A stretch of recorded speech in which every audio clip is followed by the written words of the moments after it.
What is going on, people? Welcome to Throwdown Your Questions, episode 211. I'm your host, Tony Polanco, and I'm joined by Emilio Lopez. Sup, people? How's it going? Chris Seeley. Hey, what's up, everyone? Carlos Romero. Yo, yo, yo. Brian Manjoma. Apparently, Fallout 76 is so bad that some sites aren't even going to review it. They don't play the game anymore. And Adam Vale. What's up, people? All right, by the way, speaking about Fallout 76, the reason Brett is not joining us tonight is because he is playing Fallout 76. I am not making that up. Apparently, he got together with some friends that he has a hard time getting together with. So he's playing that, and he was like, "Hey, is it okay if I take the night off?"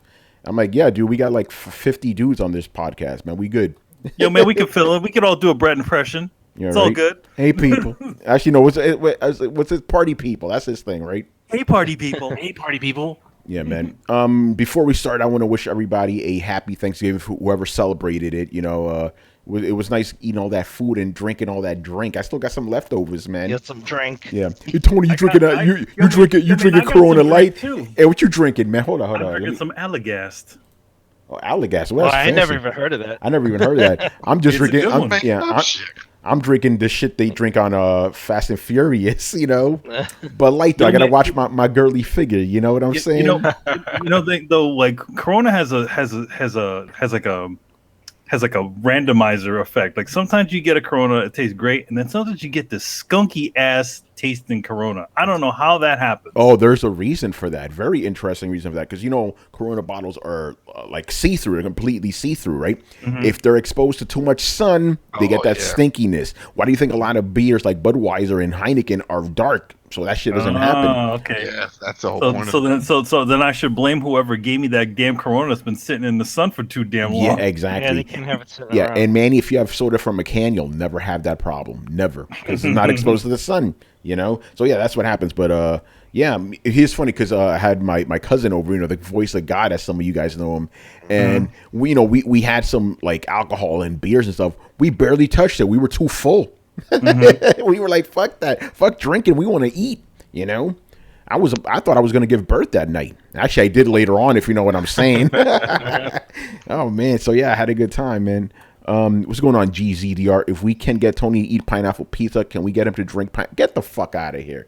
I'm not eating no pineapple pizza. He just got banned. Yeah, we gotta kick this dude.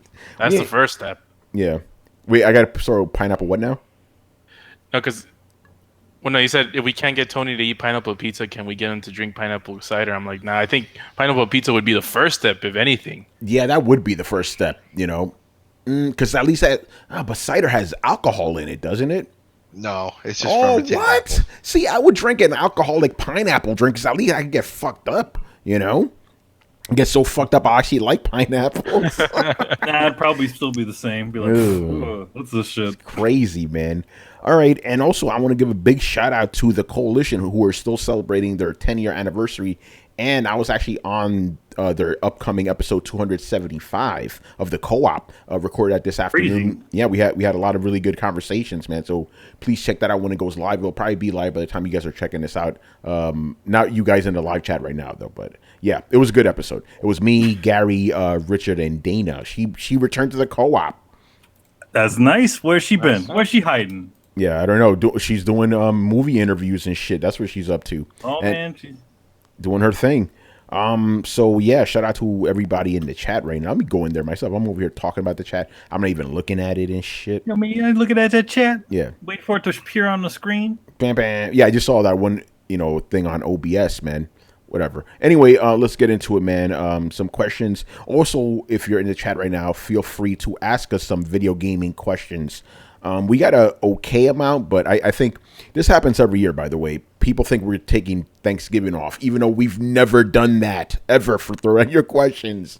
People just assume that, even though we've never, ever done it. You know, so no, the only holiday we really take a break for is what is it, for Christmas and New Year's? Christmas, that's it. That's the only times we take off. We've never taken off for Thanksgiving. We may delay the show, but Throwdown Your Questions specifically, never ever gotten affected by it whatsoever. Because usually Thanksgiving is on a specific day, on a Thursday in the week. Always right? on a Thursday, exactly. Yeah. Like Christmas and Thanksgiving, they kind of get shuffled around and stuff, but Thanksgiving is always a very specific day, which is good.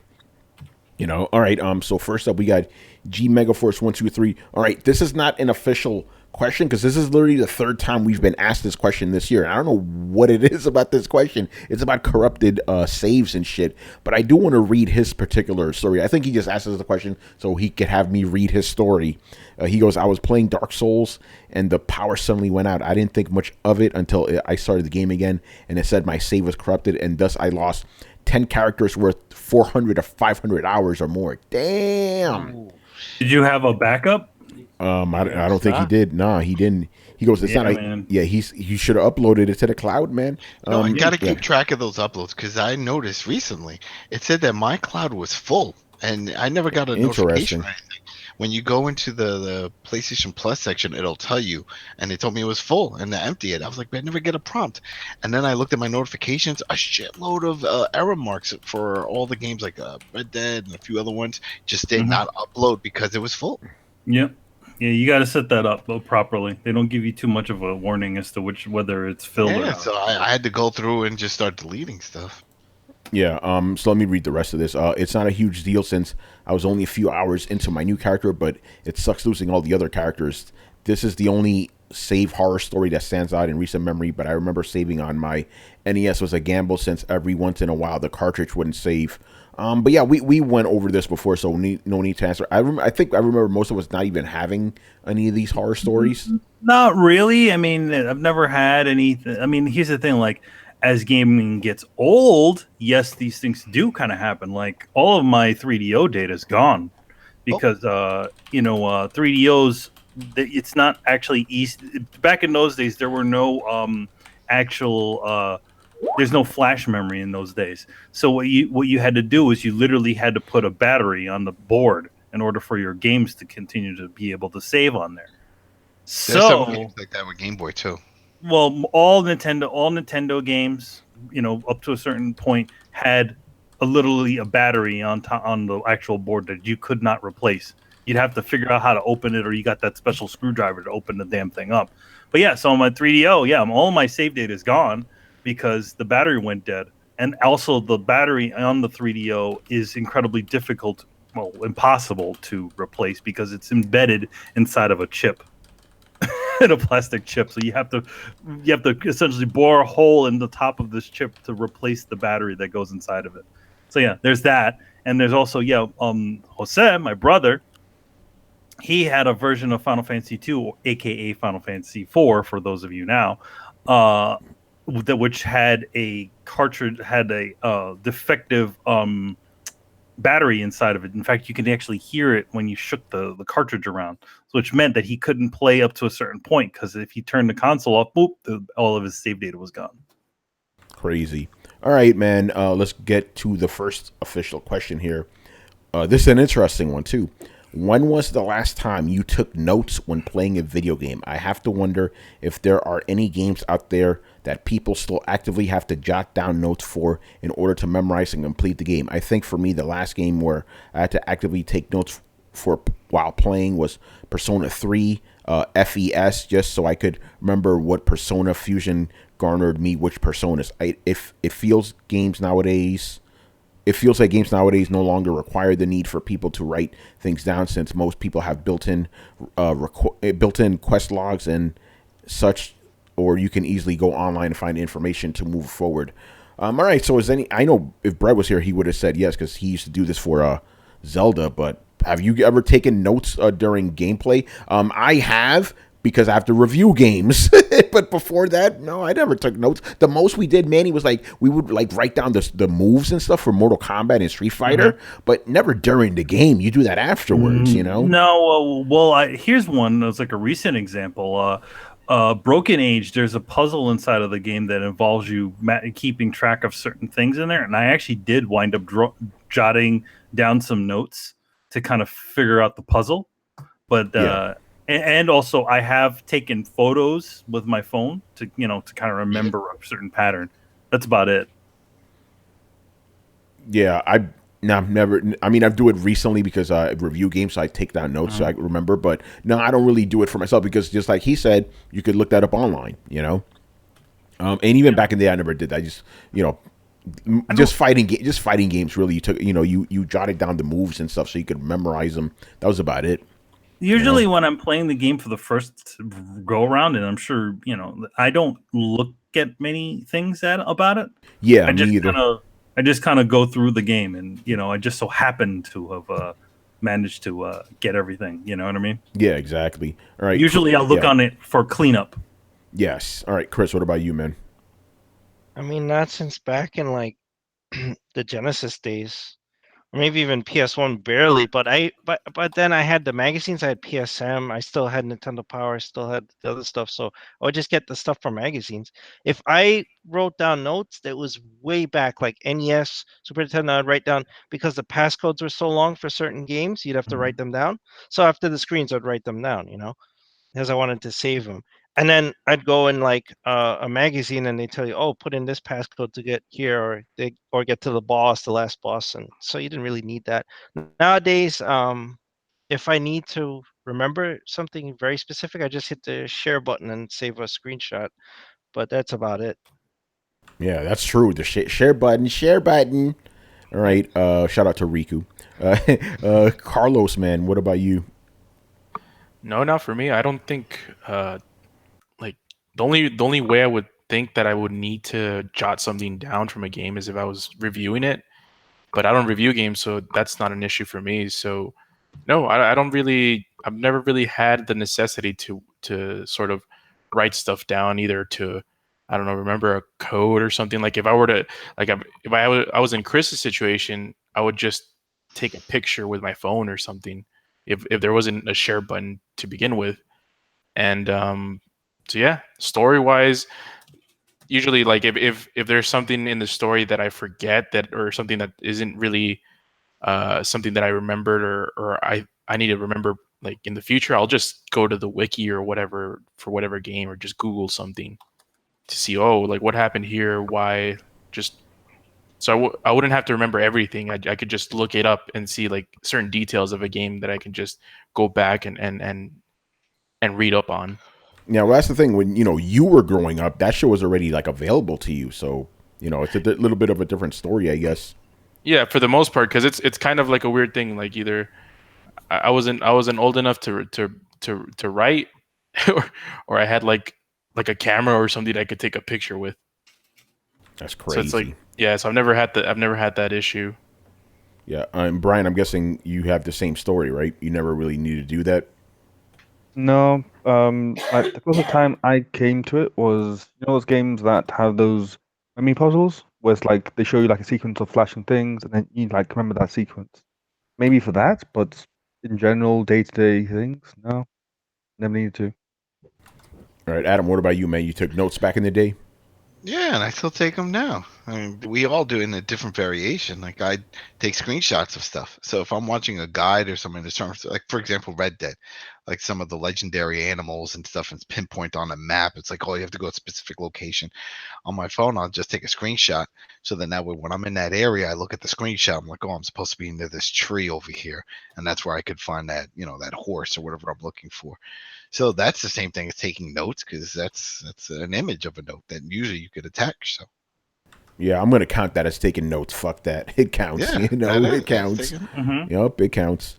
All right, and back in the day, we again writing down those old codes. Yeah, the codes, and for Shadowrun and stuff like that. Oh yeah, remember that? Actually, Adam, you actually answered it in the real spirit of the question, because he wanted to know recent. You don't get more recent in Red Dead. Red Dead. There you go, man. I like this. GZDR says, for Mike Tyson Punch Out, you wrote down that code. Yeah, man, I remember that shit. Mega Man, you had to write down the codes. Mega Man with the little balls for the saves. Oh, there's something G too, because you just needed that code, and then you unlock some of the characters. Yeah, there's something I remember, but I don't think it's exactly this, but it's kind of a spiritual kind of successor of this. It's like I would used to try to get the GTA codes, and I'll just print out the cheats and just have like a cheat sheet right next to me while playing GTA. I'm gonna count that. All right, cool. I got one. There you go. Yep, there you go. That counts. In Red Dead, there's cheats too. They're in the environment, written on walls and shit. Mm-hmm. Oh, really? Yep. Yeah. Very It interesting. just, just like usual, it'll disable, trophies, achievements, and stuff. But yeah, there's plenty of cheats in there. Cool, man. All right. Next up, our favorite subject, Fallout 76. Dun, dun. I wish Brett was here for this one. This is from Cyber Dragon. So he goes, Fallout 76 received a 47 gig patch and a price cut to $40 for a standard copy after almost a week of release. Should Bethesda be held accountable? I think they're already being held accountable, bro. Yeah, I mean, accountable for what? They were already paying for it. Yeah, as a matter of fact, Adam and I were talking about this before. This is the first time we're actually seeing people not giving Bethesda a pass. I think it's finally happened. All the big ones, all the big Eurogamer and IGN and all the ones that usually play nice, giving it 5s and saying that's a definite pass and just point out all the flaws. Yeah, So. look what Brian, that quote that you said at the beginning of the show, that's Giant Bomb. They said that. They said we're not even going to play this shit. We don't, we're not going to review because we don't want to play this anymore. They flat out said that. It is real right now, man. And by the way, and I said this during the co-op, I cannot believe that with the bad reception of this game, that Bethesda is still going to use, and this is not a rumor, they said it, they're still going to use the same engine for Starlink, which is their new game, and for Elder Scrolls 6. Who the fuck wants to play those games now? Well, here's the thing. I mean, this is number one. I mean, most companies nowadays use their engines from the previous generation. Yes, but this broken ass engine, that's the problem. The thing is, it's now it just needs it really needs a really good overhaul. Or either that or they have to go back to formula, but then that's going to be years off. So we'll see. Yeah, but I don't know. Using this engine as it is now, it's not good. Yeah, there's a lot of people trying to defend it by saying, "Oh, like we're still using Unreal 4," and I'm like, "Yeah, but Unreal 4 works." Yeah, exactly. Like this has been an issue. Like I've been defending Fallout for more than a decade now, which is crazy. Like Fallout 3 came out 2008 or something like that. And I've defended like all of the bugs it has because I freaking love that game. But Bethesda is just like showing this consistent track record of just having these types of issues in the games and like just keep continuing cross generations, cross platforms, cross everything. Well, is this really a new engine? It doesn't feel like it. I don't think it is. This shit is not new. It's the same shit. Engine. Yep. Okay, so they're using the same bullshit. So yeah, they should get called out on it. But I can see on their point of view, it's like, well, we have our full staff. Everyone knows how to use it, so we're still, working on it. We could tweak it, but it's still buggy. Each one always has tons of issues. They really need to go in and start addressing these deep-seated bugs. Either that, or just go back to formula. Just spend the time on it and develop something totally new. Yeah, no, that's exactly what they need to do. I know that takes time, but at this point, I think they have to. Bethesda could easily like pad out their portfolio by releasing games from other companies. Think about it. They got Doom, they got Wolfenstein. Keep putting those out. Those games are good, by the way. They're not running on that shitty engine. So, but they're also running on their own specific engine. Exactly. Well, Doom is running on its own engine. But it's on the id Tech engine, which is separate. Yeah, and that's the thing I want to say. Like, when we talk about Bethesda, we really should make a separation because there's the main Bethesda team and then, the other guys, because those games are good, But yeah, no, I think because it's not like, let's just say theoretically speaking, they go back to formula, right? It's definitely going to take them a long time, but it's not like we're not going to see any games from the company, It would be something like how long it took them to do Grand Theft Auto. Yeah. Not Grand Theft Auto, Red Dead Redemption. Red Dead Redemption is essentially a redevelopment of the engine from its previous form, for the next gen consoles. Yeah, they need to do something because this is getting out of hand right now. And again, I am glad that people are calling them out. I've been calling out Bethesda since day one. I'm glad everybody else is doing it too. I do think that again, just because of the sheer amount of things that you can do in a Bethesda / a Rockstar game, a lot of people tend to give the pass on these companies. And it's part of the reason why I've never played any Bethesda games and also most Rockstar games. I played Red Dead and I played the other one, but there's not any shortage of really shitty game ending glitches. which one of them Adam has spoken about in length. Where all of his people, all of his main characters in his camp just up and disappeared. Oh yeah, yeah. A lot of people have had that one. Or the road that they still haven't fixed that. Or the road that mysteriously burns everything that runs on it. And they're both still there. They haven't patched it yet. The road you just gotta avoid, and then for the characters, they eventually come back later on in a later chapter. But for the time being, you just don't have them. Yeah, but I think when it comes to glitches, Bethesda games have Rockstar games beat. But the thing is, it's always expected. That's the thing. It's like no one really bitches because, like, well, we know it's going to happen. It's just, but that shouldn't be the norm. There shouldn't be like, oh well, it's a Bethesda game. That means you're going to fall through the ground and the game is going to throw you into the air a million miles. No. That shouldn't be expected. We shouldn't expect that sort of thing. It's like going to the movies and expecting the film to break on every single film that you go to see. Oh yeah, it's just the film. It'll happen. Manny, just like, yo, man, this is why I play Japanese games. I mean, the Japanese games has their share of kind of goofiness too, but I mean, at least a lot of times games tend to be quite a bit more stable from Japan because they tend to do that stuff, and they do crazy shit like, hey, we're gonna on the sequel of the game, we're gonna develop the whole engine from scratch. Really? No. Sorry, guys. Yeah, I'm glad they stopped doing that nonsense for the most part. It's just about iteration on that. But yeah, Bethesda's being held accountable. Brian, what are your thoughts on this? I don't know what to think. I'm honestly surprised as to why they want to do that. Because, again, it's clearly shown that this engine is not that stable. So, what sense does it make to take this engine forward? None at all. Like, they should just take the approach that makes most sense, which is either redo it or fix it so that these problems don't come up. Because I'm hearing that there are bugs that are known bugs in Fallout 4 that are in Fallout 76 and have not been fixed. And it's like, how can you do that? Don't you know they just wait for all the modders to fix everything? Then it's like, if modders can come in and fix stuff, then how is it not fixed already then? Like, it makes no sense. Like, if these guys can come in there and fix your stuff, then can't you just take what they've done and put it in there so that it is fixed? That would mean they would have to pay them and give them credit, see? Just suck up and get it done. Like, this is clearly making a huge problem. Like, there was the whole thing about, like, Fallout 76 doing, like, 80% of what Fallout 4 did. On Black Friday, the game pretty much was, like, slashed in half.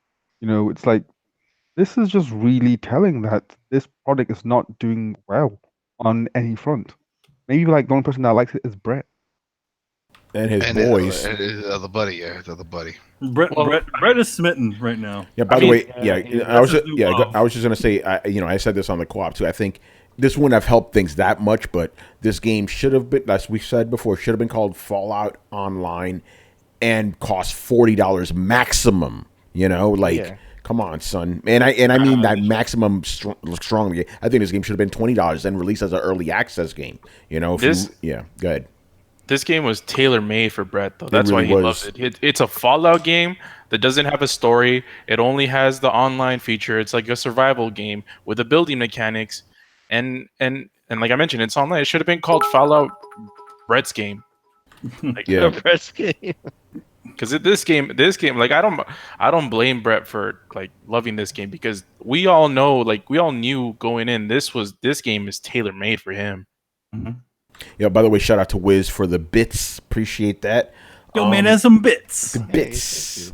I want to quickly address what GZDR said here. This is interesting. He goes, Respawn used the original Source engine for Titanfall 1, and everyone praise him. That's because that engine is in a fucking mess.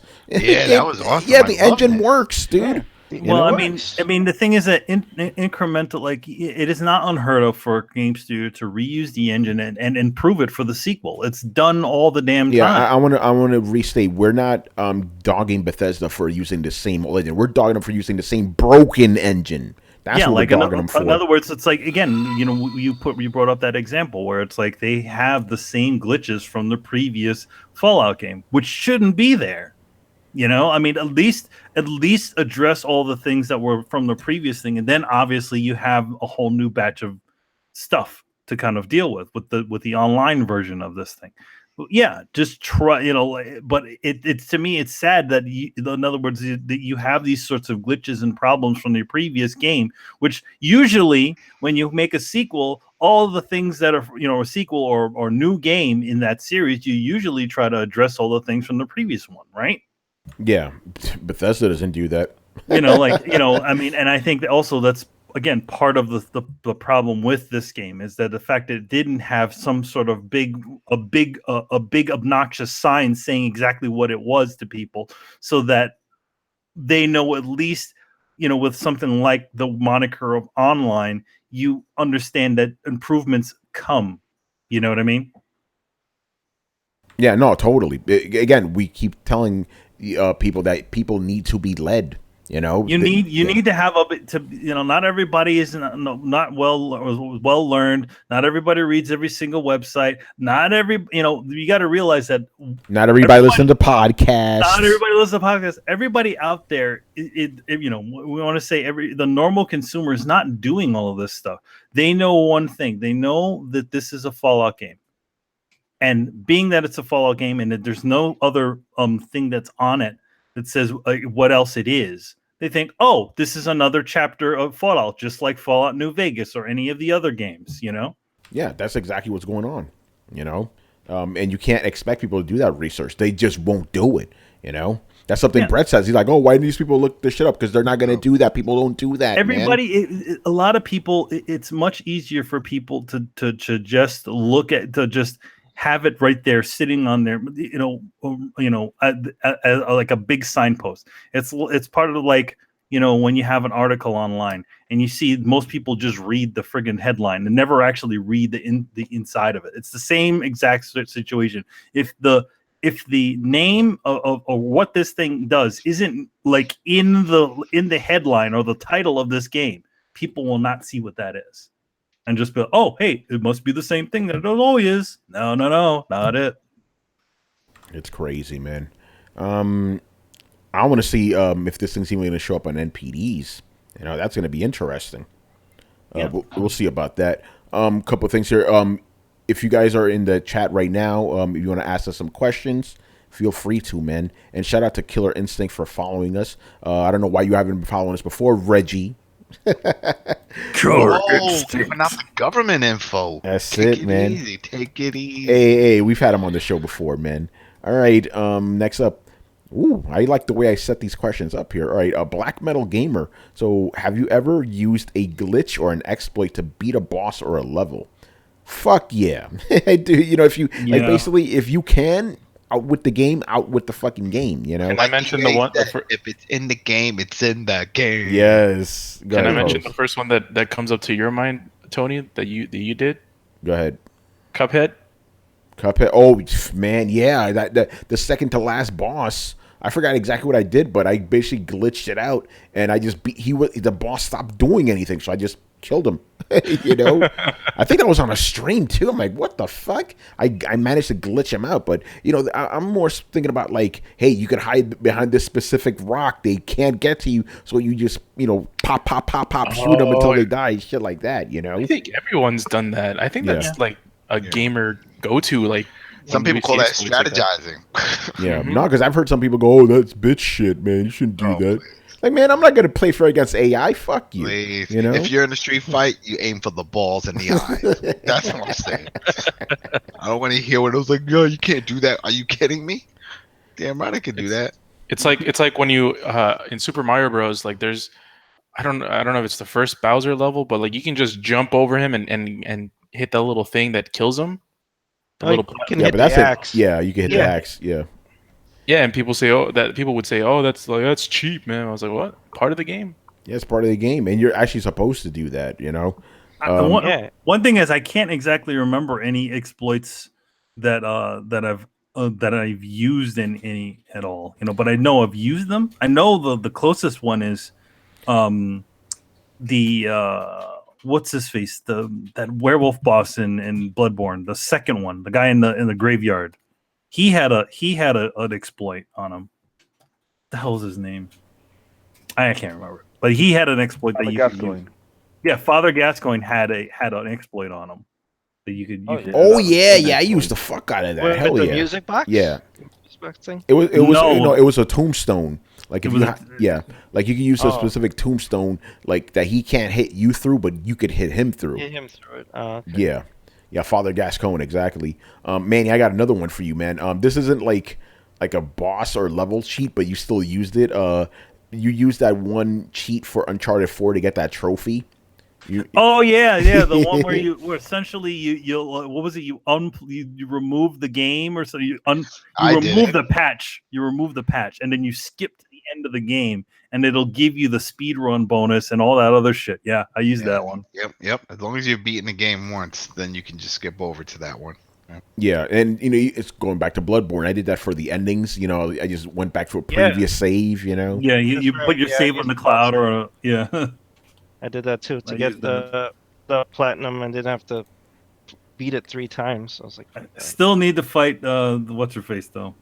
Chris, want to hear the ironic part? I actually did end up beating the game 3 times anyway, so I didn't need to do that. yeah. I mean, you have to do the last fight 3 times anyway. Yeah, So. exactly. Yeah, but because I was like, okay, I got New Game Plus, I'll play again. Anyway, but yeah, I know I've done this sort of stuff, but I can't think of any specific things. But yeah, you do that shit. Like any exploit you can find in the game, use it. You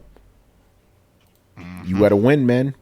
Oh yeah. I'm seeing some new names in here. Sketch, Finish Fish. I like that one. He goes, the most famous glitch, quote unquote, was in Metal Gear Solid Psycho Mantis. That's not really a glitch though. That was intentional. No. There is 2 things with Psycho Mantis that were in the game. Like, I mean, the one where you use the other controller, or if you don't use the other controller, if you die long enough, he'll say, "Hey, you can't use your other controller slot." Well, maybe if you shoot the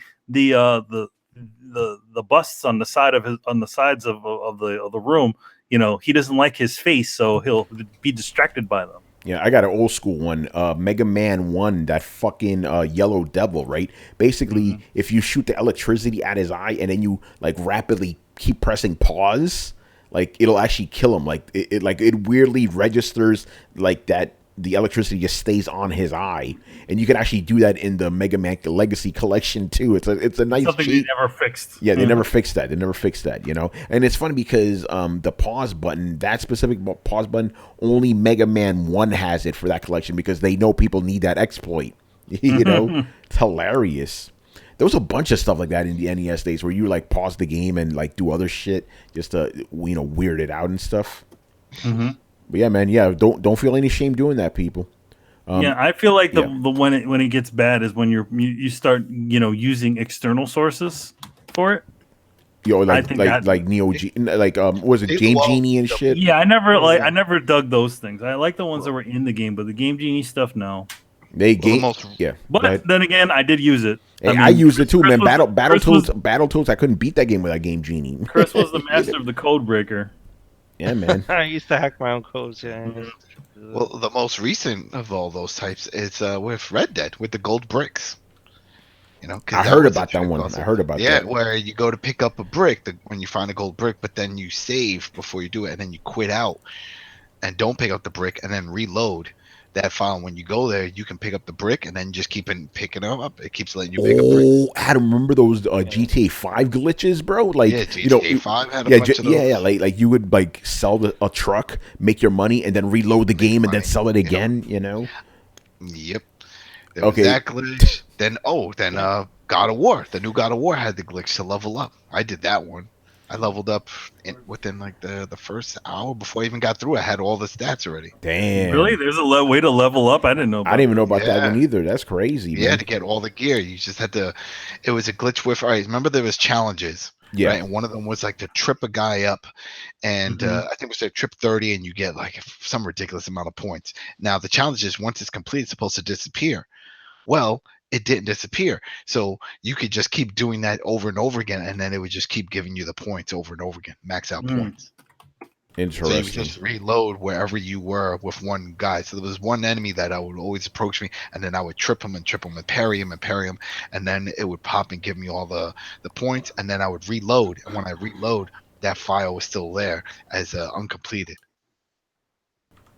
So By the way, violence and empathy, because we're talking about glitches and all that other stuff. He just said one word, hip hop gamer. Yeah. My man is paying for codes, so. I can't believe that. He admits it though, man. He's proud of it, actually. I mean, here's the thing. Like, I don't understand the whole thing of like just win at any costs, even money cost type of thing. Because I mean, to me, if you can do it, if there is no easy way, then you know what, within the game, then go in and just take it, and just learn how to do it on your own. Nah, man, you got to win though, man. To me, it's not earned if you're totally using codes and stuff that you have to buy separately. Yo, but it's still win though. And that's the problem. So that's the problem. He doesn't like to lose. I see the same shit you see. Yeah. I'm just saying what he says, man. Oh no, that's all the thing. That's all of his defenses on that sort of subject matter. So you much rather be a cheater and just kind of do all kinds of things to kind of get up rather than actually get good at playing the game. Yeah, my whole thing is like I told him if he wants to do that on his own, I don't care. It's when you start streaming it off of games that you got from companies, that's when I have a problem. Yeah, to me that is even worse because that's also giving a false.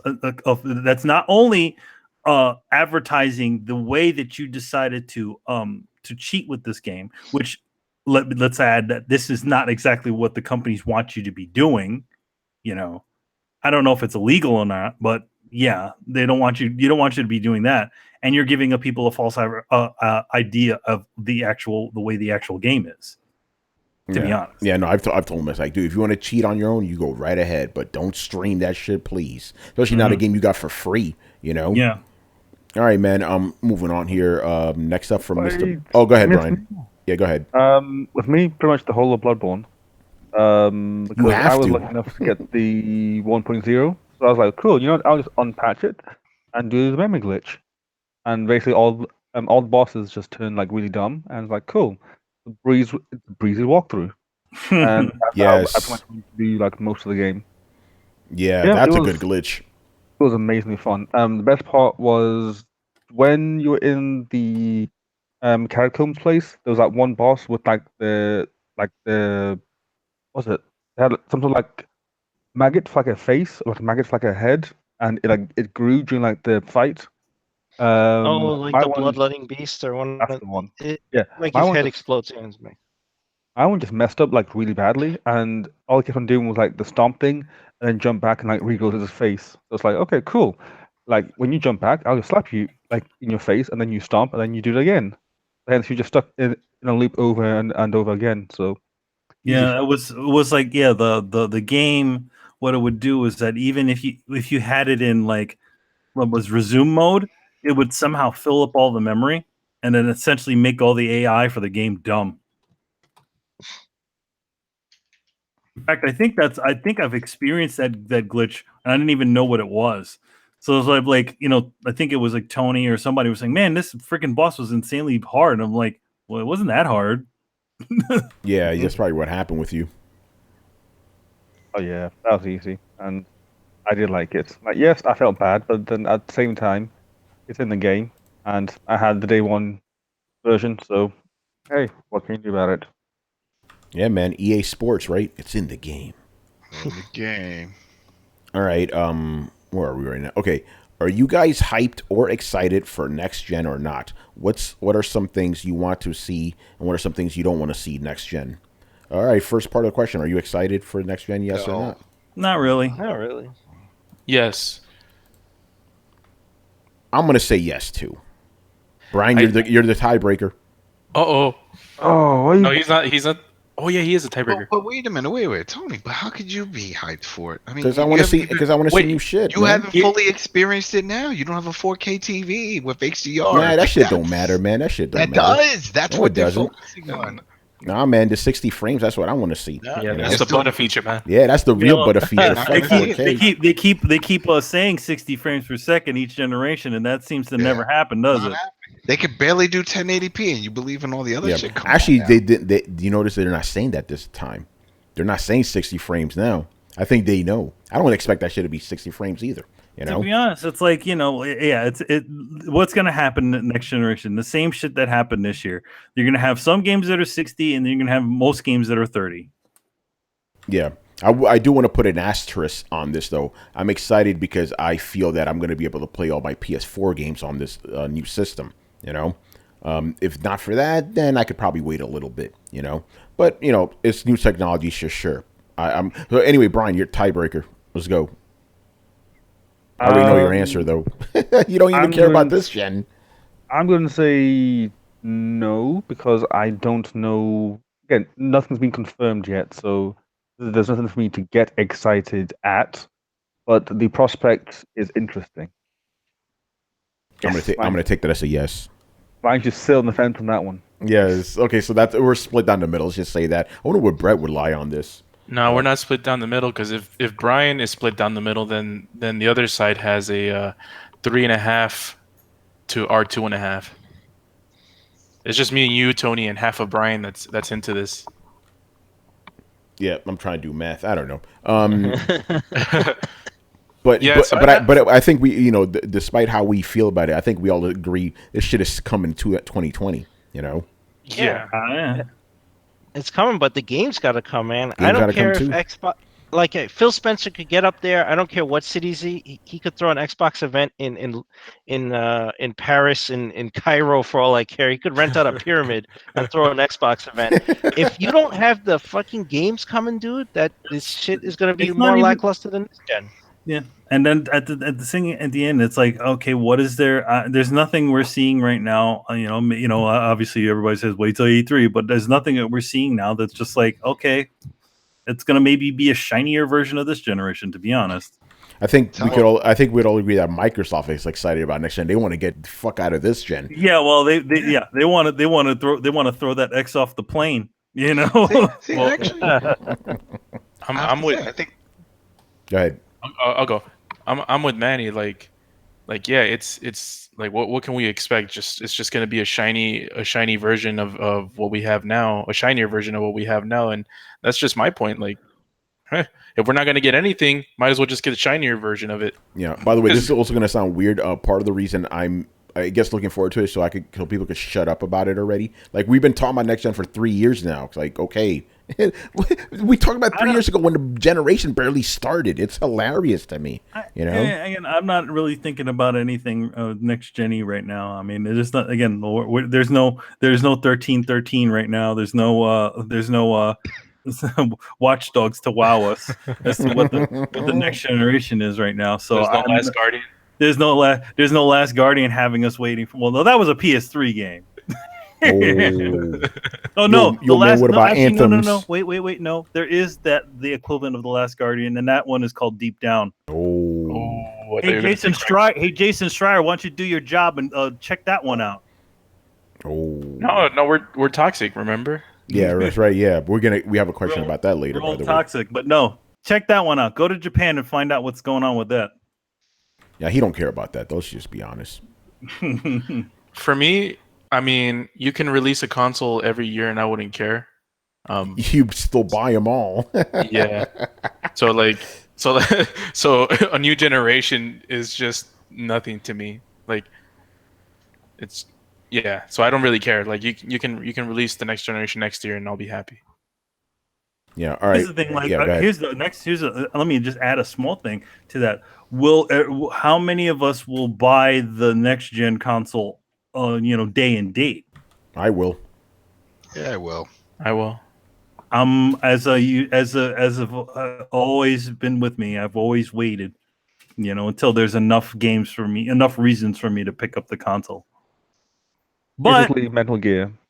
Well, no, not even Metal Gear. There's usually quite a bit of games that I usually wait for. So, but like as we're talking, like for this one, where it's like, okay, what would I would think that the backward compatibility portion of it, if it did exist, or they're supposedly saying it's happening, that would be one reason for me to box up the old PlayStation and get the new one. Yeah, no, sure. I think it's a definite. Yeah, I think so. Go ahead, Chris. And Chris, if they don't write, no, Chris. Wait, who's gonna write? No, yeah. Wait, what happened? Who's gonna write? Oh no, I was just gonna I just said if they don't have backwards compatibility, we'll write. Yeah, we'll do that. It's Yeah, definitely they can't do that There's anymore, no man. excuse anymore. There's no excuse. There is no excuse no Yeah, more. it's all PC hardware. Yeah, That's it. And that's the other thing Steam has proven. It's like, well, if you don't do it, we'll do it. And all those games you could play on your PC, and Steam became a big player. Before it was always there, but the Steam really changed things. It's almost in its own, like its own console in a way. So it sort of forces them. For me, it's the x86 architecture that's like, okay, guys, it's literally the same thing. What the fuck's your excuse? Yeah, they don't have an excuse. I'll change my answer to that if the launch lineups look good, if they're really focused on that, because I think some stuff is going to get pushed over to PS5. Like Days Gone, guaranteed that's pushed to PS5. They hushed up any news about it. I'm like, that game probably had technical problems now. They're going to push it to next gen. And Death Stranding next gen, So there's Yeah. there's stuff to look forward to in the beginning. I just want to see what it is, before I get excited. I'm excited only for hardware. That's it. And I have a feeling it's all going to be Microsoft. If everything lives up to what they're talking about with the 2 SKUs, having a box that has no disk drive, having that Xbox service, that other service where you can just play anywhere on your iPad, your phone, wherever. If you have a controller, you can connect to it. That's amazing. If it's the same library and I can do that anywhere, that's awesome. So that's what I'm looking forward to. The games look great as it is. That's what I'm saying. It's like I got a bunch of iPads just laying around. That'd be awesome to just know I can just connect and play my shit like that. I'm looking forward to that. That's it. All right. Yeah. What are you guys looking forward to for next gen then? Damn. Nothing game. Yeah, really. I guess there's every time we have a new generation, there's sort of like a reinvigoration of sort of the industry. Like there's just more things to talk about, more things to look forward to, and it's like when you go from one grade to the other, it's like I didn't do as good as I thought this semester or this year. But next year, man, I'm gonna start brand new and I'm gonna do better. I'm gonna get all A's and shit. So I think that's kind of the same mentality we take to each generation, and because specifically this one for me, because this one, it's still this generation is kind of just a okay at best generation. So for me, I think a refresh is definitely something that I look forward to, because a lot of these companies also have different messaging that they want to try to push. Like, I mean, at the start of this generation, we all had the Microsoft stuff that they try to push with the always online and family sharing and all those features, and people shut that shit down. So they weren't ready for it. If they announced that for the next gen, everybody be hyped for it because they're used to the always online now. Yeah, they're used to digital, everything being digital. They're like, oh, okay, I get it. What? Oh, I can share with my friends and family if I've been friends with them for 30 days. That's an awesome idea. I don't know how anybody could shit on that. I didn't shit on that before. That's awesome. Think about that. If we could all trade shit that we don't play, especially all shit that Tony gets, like, yeah, I don't play this fucking here. You go play this Call of Duty shit. You know what I mean? That's fake. Fucking nuts. I don't think to be honest, I don't know how well that is gonna go over within it in general, because it worked on Steam. Companies like to make money. Steam is, to be honest, Steam is a little bit of a different animal. But that's the thing. Introducing that to, you got to remember, every single company, all the companies make money over every single copy of it. If everybody starts sharing the same game around all over the damn place, these guys, that's one thing that they're not making money with. But it got approved. That's the thing. It's not that the publisher said it got approved. People just didn't want the feature. They announced it on stage. That was at an E3 show. They announced it. As part of the gold account. But it was linked to your PC, your Xbox, and would be online all the time. That way you can verify that who is sharing what and who has access. Because let's say if I have a game and I no longer play it and I give it to you, I can't play it anymore. You have it. It's that type of thing. So it had to. They weren't talking about that. They were talking about the family sharing. That's a family sharing. The family and friends sharing. That's all part of the same thing. The family sharing thing just means that you have a bunch of people on the list that have access to the game. It's not like you can still do that now. They do that now. I do that now. No, that's still there. That's there. That's under the same account. I have a bunch of them. That's not what they were talking about. They were talking about the game sharing for other family members under different names, and the same with friends. That was amazing. But you always had to be online, and people bitched. I still think the always online issue thing, even though there are a lot of things that do have to check in nowadays, I still think that is still problematic because it depends on you having a system that's working and you having constant internet going to your system. It's just the way everything is now. I For just everything, don't, not even I me. don't like the idea. I don't, and I think a lot of people who agree don't like the idea of essentially not owning anything that you've actually bought. They have no problem with Netflix, You're paying for a service on Netflix, but you don't own it, and that stuff disappears all the time. No, because you're not paying for you're not paying for something specific. We're And paying even monthly. people even complain about these sorts of things happening with something like iTunes, where iTunes, which they say they don't get rid of things, they actually do, and you can lose your purchases. Well, they don't want iTunes altogether. Apple's trying to phase it out so they can just focus on the streaming music. There's more money in subscriptions than just buying tracks and albums. Mm.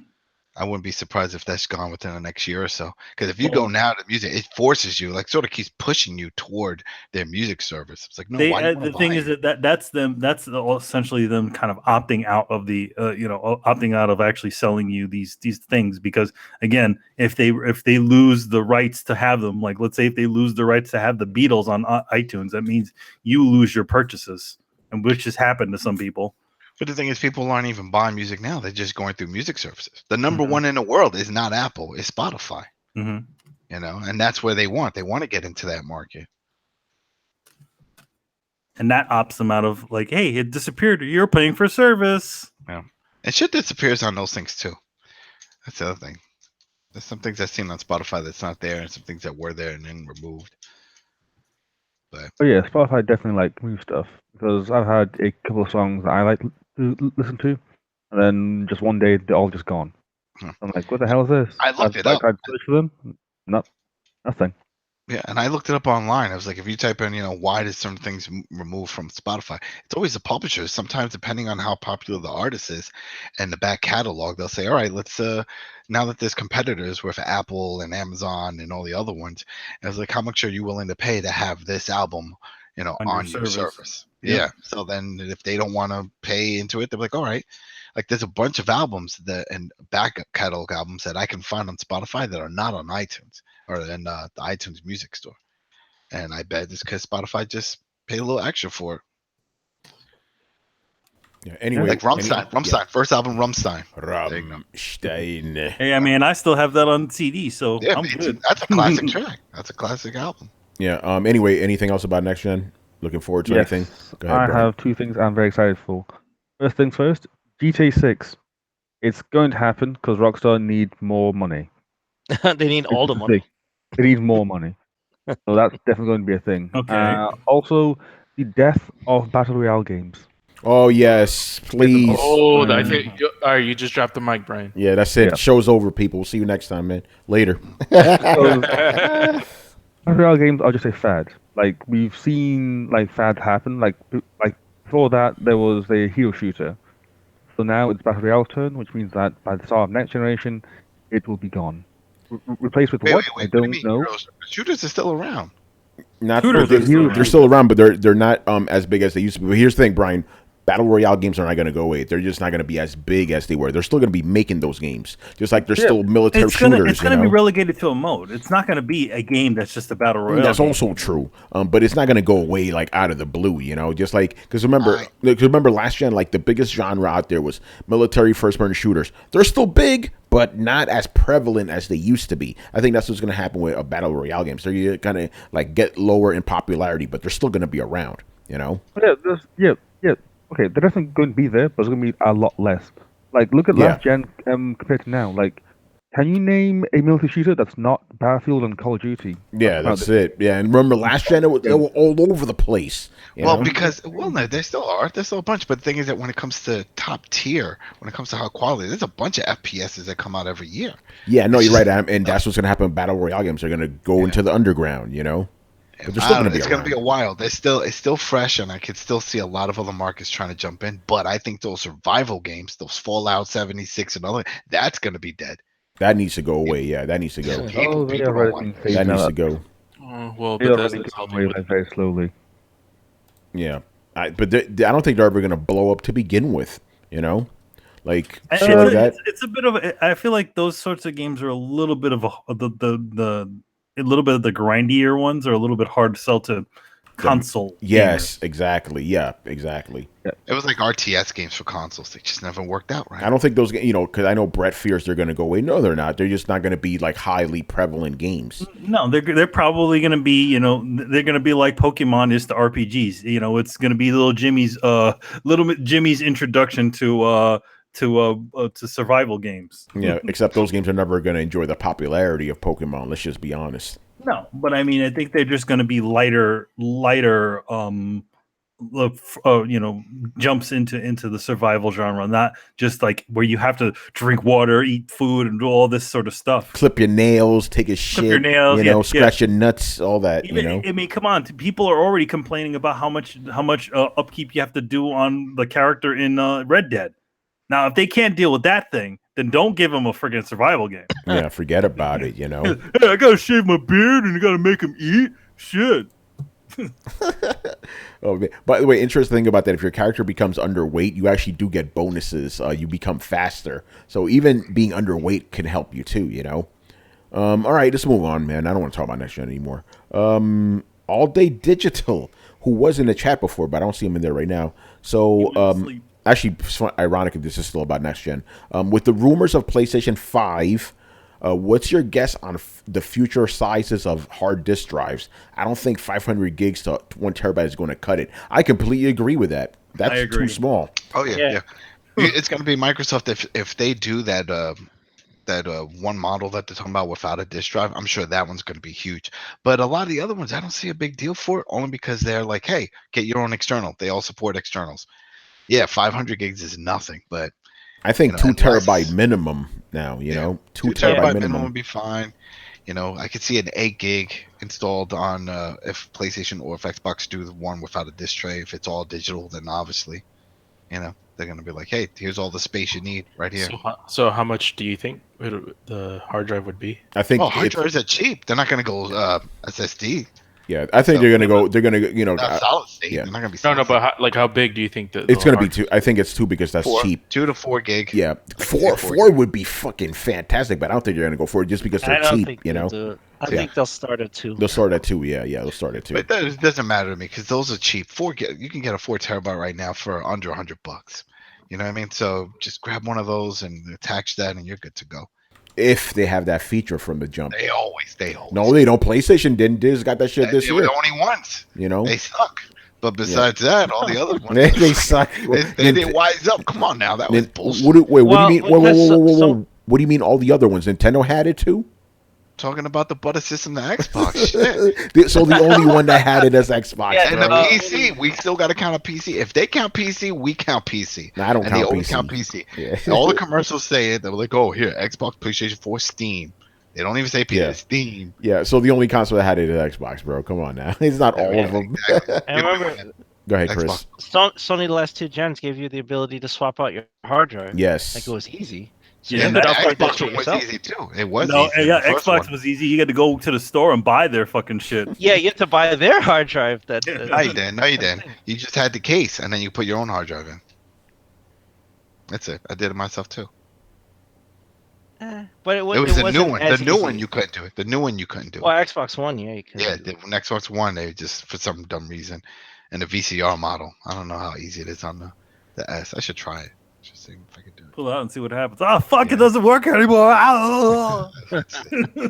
Yeah. It's funny when they're like, oh, you void your warranty. Come on, that shit. Yeah, that's some No. bullshit. Well, they make when you flip that little sticker on the, at least No, on but it's like the warranty only lasts for like 60 days or some shit anyway, so it don't fucking matter. I voided now. It's past it. At that point, then yeah, if you already had it here, then do it. Right, so do we agree? 2 terabyte minimum is probably going to be realistically what they're going to go with. Yeah, and I would say it's a normal hard drive, not a SSD. It'll Yeah. never be SSD. Yeah, no way. Yeah, no way.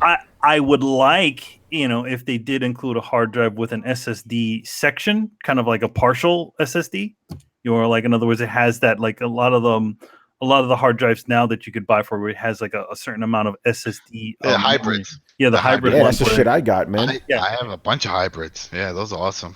Yeah, that's the one I use. And the more you use specific apps, the quicker they start they get allocated to the problem is, like, you'd have to have a buffer of at least 128 gigabytes, right? Because these games are so huge. Like, you couldn't even fit, like, on the like the buffer Nintendo gives you couldn't fit Red Dead on there. Like, no, it wouldn't. It's mainly the OS. It's just booting. Like, they're not going to do it PCs for that. Yeah. And for the consoles, it just works for. They're not going to do a hybrid though. They're not doing no hybrids. Get out of here. No. Remember, these guys are going to go the cheap route. They always do. They're going to get the cheapest. They're going to get the cheapest, one of the cheaper hard drives, and you're just going to be like, all right, 2 terabytes. They're cheaper now. Terabytes. Yeah, it definitely has to be high has capacity, because like when the PS4 came out and it came out with with 500 gigs, and I seen that Killzone was 50 gigs, I was like, nah, this is not acceptable. Like, this is not going to work. If the first game is like 1/10 of the full size, not going to work. So yeah, they need to come out with at least 2 terabytes. If they come out with 1 terabyte, then that's cause for concern. Yeah. That's it's not going to work. Especially if people are saying that they want to like release like some versions without discs. Like, it has to have something. Like, you can't come out with less than 1 terabyte. Like, you really cannot. That's just impossible now. Yeah, the worst was with Nintendo, the 32 gig internal. Are you kidding me? Especially when you're focusing so much on the eShop. Come on now. And then you have to make games that say, oh, well, not all of it's installed on this. You're going to need a memory card. You up the price right there. Not fair. Yeah. Oh, absolutely. Oh, well, why everybody's rolling with 2 terabytes or more? They'll go, oh, we got 256 gigs in the Switch update. Like, great job, guys. Yeah, that was going to be a follow-up. How much is Nintendo? 256. I agree with that. Crazy. All right, moving on. All right, so this is related to something we talked about last week, but it's a little bit different take here. YouTuber Yang Ye did an interview with Jason Schreier discussing the various topics. For some time now, it seems as though certain gaming journalists attack gaming YouTubers. Is it direct competition, or are some of these folks just assholes? What are your thoughts? So, yeah, why do these guys constantly go after YouTubers? They don't like them. It's clear they don't like them. Well, because it's because it's kind of ousting them out of their jobs to an extent, because you think about it, it's just, what guy. They're competing without actually competing. You know what I mean? Mm-hmm. They're competing for their viewership. People are ending up going to these people rather than to them, and they feel like they should have some sort of priority because they are, a learned journalist, and they went to school for journalism and all of those wonderful things. Where it's just for a YouTuber, it's just a guy in their basement or their whatever part of their place that they do it, and they're just talking to you guys. Yep, but it happens everywhere, even with the media now, with the news outlets. Mm-hmm. A lot of people going to all these websites or alternative sites like the Young Turks and stuff to get their news, mm-hmm. and those are just publicly funded. Hey, give us some donations, give us some money, and some of them make a big dough. And the thing is, I think the one thing that I think a lot of these sites need to understand is that back in the day, when there were magazines and stuff like that, those magazines were funded by the actual people that used to buy them, right? So when you went to a store, you not only in addition to the ads that they ad space that these big companies buy inside of the thing, but you also purchasing this item also funds their thing. So that means that you have some sort of connection with them. It's the original Patreon. Yeah, it's the original Patreon. Most YouTubers are using Patreon, which is a subscription to their specific type of content. Most video game websites do not do that. They are all dependent on ad revenue and on how many people click on it. So what are they out to do? They're out to get anybody to go out and start clicking on their articles. Doesn't matter who. They don't care. So that they can rile you up a little bit, there you go. And I think that this sorts of YouTubers kind of step on their toes, and that's why they look at them as the enemy. At least that's my perception of it. Or then they just hire them. But the thing is, some of these big YouTubers, they make enough money that they make more than what you would make at an IGN or a Polygon. Why do you think Greg Miller is Greg Miller right now is more successful than he ever was at IGN? Let's just put that on the table. Yeah, he's doing more. So he's reaching out. He's got a lot of YouTubers on his show. Exactly. So he'll bring them on as guests because he knows how to do it. He's like, oh, you got like 2 million followers here. Well, tell everybody those 2 million that you're going to be on my show. Yeah. So that's I mean, to be honest, it's like he leaving IGN was actually probably the best thing he could have ever done, because he's already kind of put out a product where he made you as the viewer feel like you were a part of his world. You are not his viewer, you are his friend. You're his best friend. You're his best friend. You're the best that's friend. How he puts it out there. So the thing is, he never even when he was on IGN, he never built that sort of separation as to, I'm the journalist, you can never talk to me, rather than like, hey, I'm a guy who likes video games just as much as you do, and we can talk about this all you want. Mm-hmm. And that's how YouTube works. YouTube works because you, the viewers, trust. There's a sort of, even if it's not direct sort of friendship, but it's a sort of trusting that happens between you and a specific viewer. Whereas some place like an IGN or Kotaku, all those names kind of, you could have anybody write an article and most people wouldn't give a care. I mean, with the exception of Jason Schreier, who has installed himself as the guy who actually does some sort of investigative journalism in video games, as opposed to just rehashing the news like every single other site does out there. Yeah, I want to read some of the comments here from Wiz. He gave us some bits, so I will read some of this stuff. He goes, Jason Schreier is toxic himself. That guy is on the verge of being blacklisted by the industry. All these journalists are just kissing ass for goodies or to buy some goodwill. Leaks happen every other month. Jason is blacklisted by Bethesda. I forgot the other company. He doesn't want YouTubers taking his space. Otherwise, he will be useless. So he doesn't want to burn bridges with publishers, so he goes after gamers. Yeah, that's something Yang point out. He's like, when it's about publishers or developers and all that, he always gives them the benefit of the doubt. He wants to see both sides. When it comes to gamers, he only cares about one side. Like, these guys are a bunch of assholes. So I find that very interesting. He's supposed to be like a fair and objective journalist, and he is that with companies, but he's not like that with the people that actually read his shit, which is very interesting. I don't, maybe maybe he doesn't think that he has a specific viewership, or maybe he thinks that just every single person that is just reading their article shouldn't be cared for because they don't specifically pay his bills. But I do think that, you get a lot more done by not, belittling the people that are looking at your work. Yeah, like I said, that stuff works in the short term. Belittling people, getting them all riled up, it works in the short term, but long term, you're going to lose all those people, man. I do. He used a term with Young, calling him a provocateur. To be honest, some of the work that a lot of these sites are producing are provocateur articles, where they're looking to get everybody outraged. Yeah, provocative. To get people outraged on these sorts of things. What is the difference? No, you're 100% right. You're 100% right. Of the articles, I don't know what articles have you been reading, because to me, it's a good most of the articles. I would even go as far as saying pretty much all of them are provocative. Like, you look at anything that Kotaku has put out in probably like 5 years, I am hard pressed to find anything that is not provocative to some degree. Whether it's calling out gamers for this thing or that thing, or saying that this publisher should remove this feature from their game, like it's a funny sort of thing, because especially from where Kotaku kind of came from, where they but when they were still, even though they're still considered a blog, they were considered a blog, and they were considered the alternative to the IGNs and the GameSpots and all that stuff. By IGN now? I could have sworn they bought them. They're owned by some big studio now, so now they have to be beholden to the.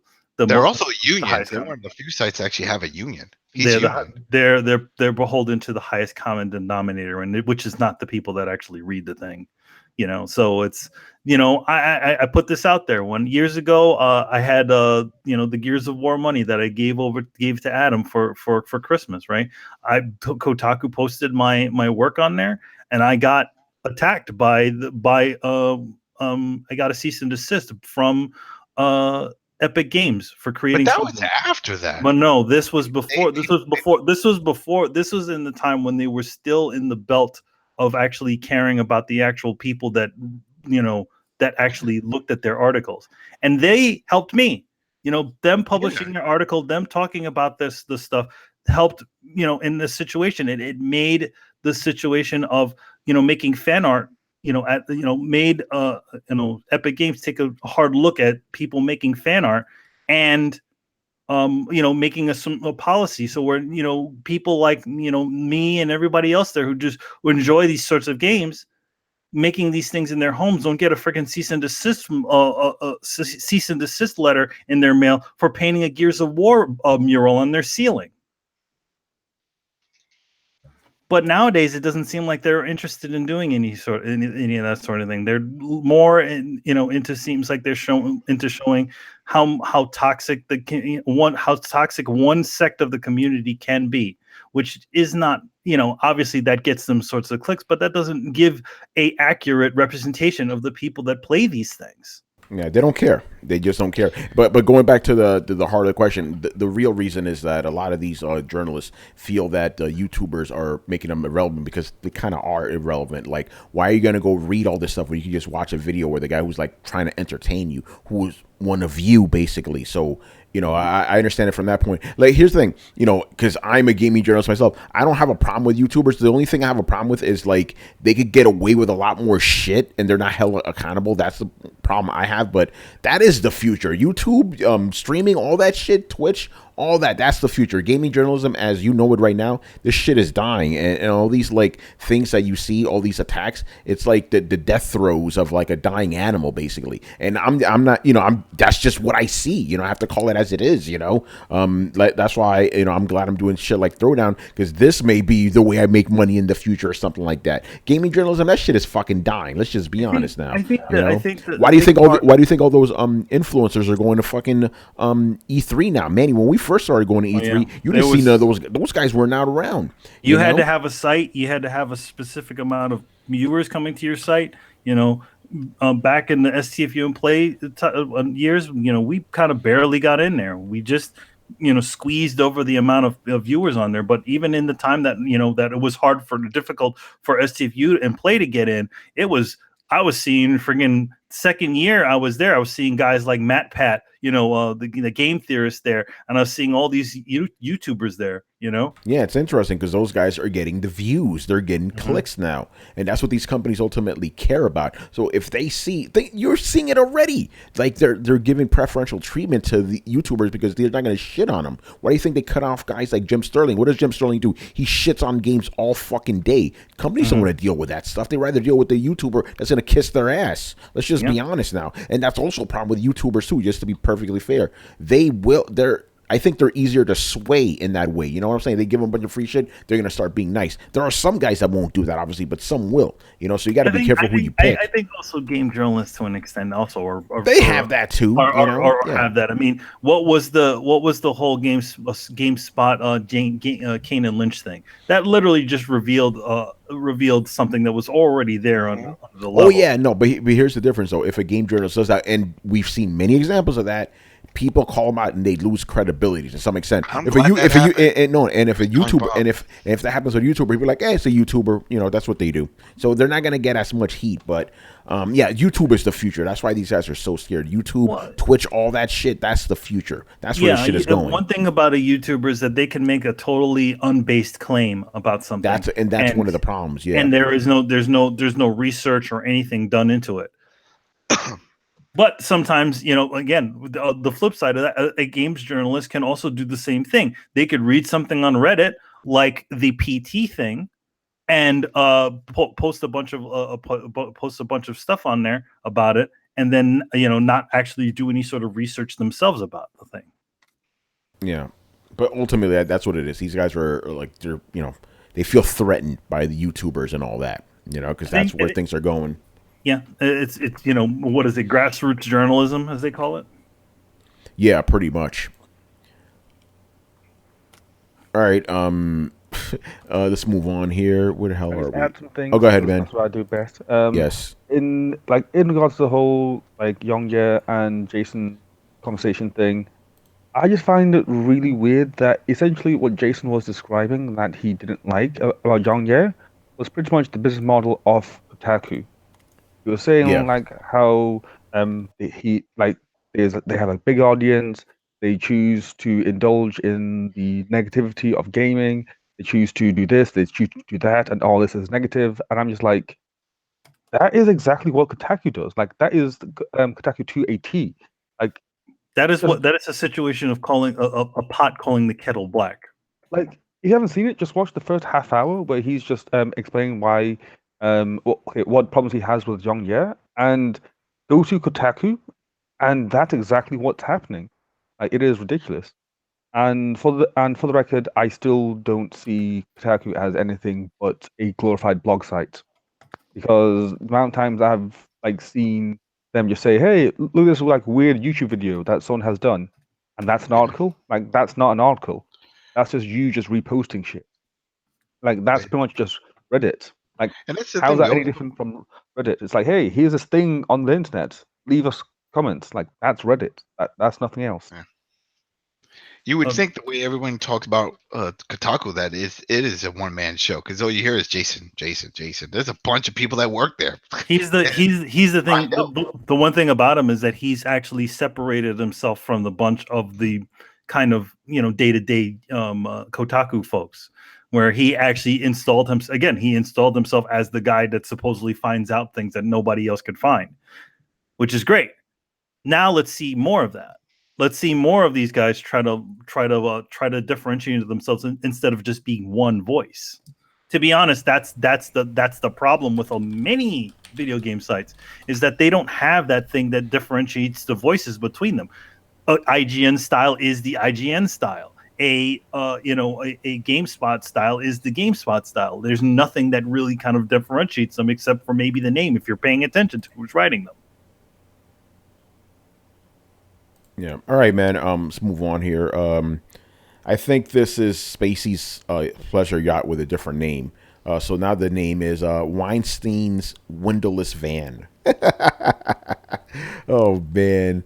So his first question is, what games that required a console's gimmicks or accessories did you like? He's talking about games that needed move controllers, VR, shit like that. I also yeah. feel like maybe pressure sensitive buttons and stuff like that. Some things Yeah, that are that's specific. fine. Yeah. So which one of those quote unquote gimmicks did you actually like in a game? Or what game did you like that required those? That's the proper question. Yo, man, who like Layer, man? Who like the motion controls of Layer, or who again? We're going to pressure sensitive buttons. Who like the pressure sensitive buttons on the PlayStation 2? Oh shit! All right, Adam, since you already have an answer, I can answer the lair question. Torrens. Oh, yeah, I know what that one Oh, is. yeah, Hip Hop Gamer. yeah, Hip Hop Gamer did. Yeah, it was just the hottest shit ever. Adam, go ahead, man. Since you already have your answer. Yeah, mine's just because my daughter just playing recently is the Connect with Just Dance. That Connect, man, it's made just for Just Dance. I can't. Nothing else works on it besides that shit. So I could see that it's just being a peripheral just for that one game. The fact you could see your whole body, and I did not know this, but they had an app that you install on your phone, and you can dance with your phone. That's how you play it on PS4 if you're not using like move controllers. Weird. Who's a fan of Jungle Beast, man? Remember that with the bongos? I like this. So I'm not a proponent of this, but there was this one game that I kind of liked this feature on, and that's the Wiimote and the Wiimote and Nunchuck in Dragon Ball Z Budokai Tenkaichi 2. I don't know why the game wasn't particularly good, but for some reason I liked using the motion controls because sometimes like whenever you want to do like a Kamehameha, like I would do the motions of it and it would work. And that shit just made my fucking day. So yeah, I would say that. By the way, does Duck Hunt count? Oh, Yeah, that's a good doesn't one. I was gonna say that. I was gonna say gun con games like playing House of the Dead or Yeah, Virtual Yeah. Cop. Virtua Cop. Yeah. You know, Lethal Enforcers. Yeah, Those will man. count. Those are peripherals. Yep. All right. So there's my answer. Virtual Cop, man. I played the fuck out of that. I do miss those sorts of games because nowadays those things are really they can't really be They done can't with run. with the modern thing. So though what was it, Silent Scope or whatever? Some of those games they had those. Actually, I think the Wii one will still work with the remote. Though, if you get a gun con like House of Dead Overkill, like even on a HD TV, it'll still work. Mm. With the software and Interesting. stuff.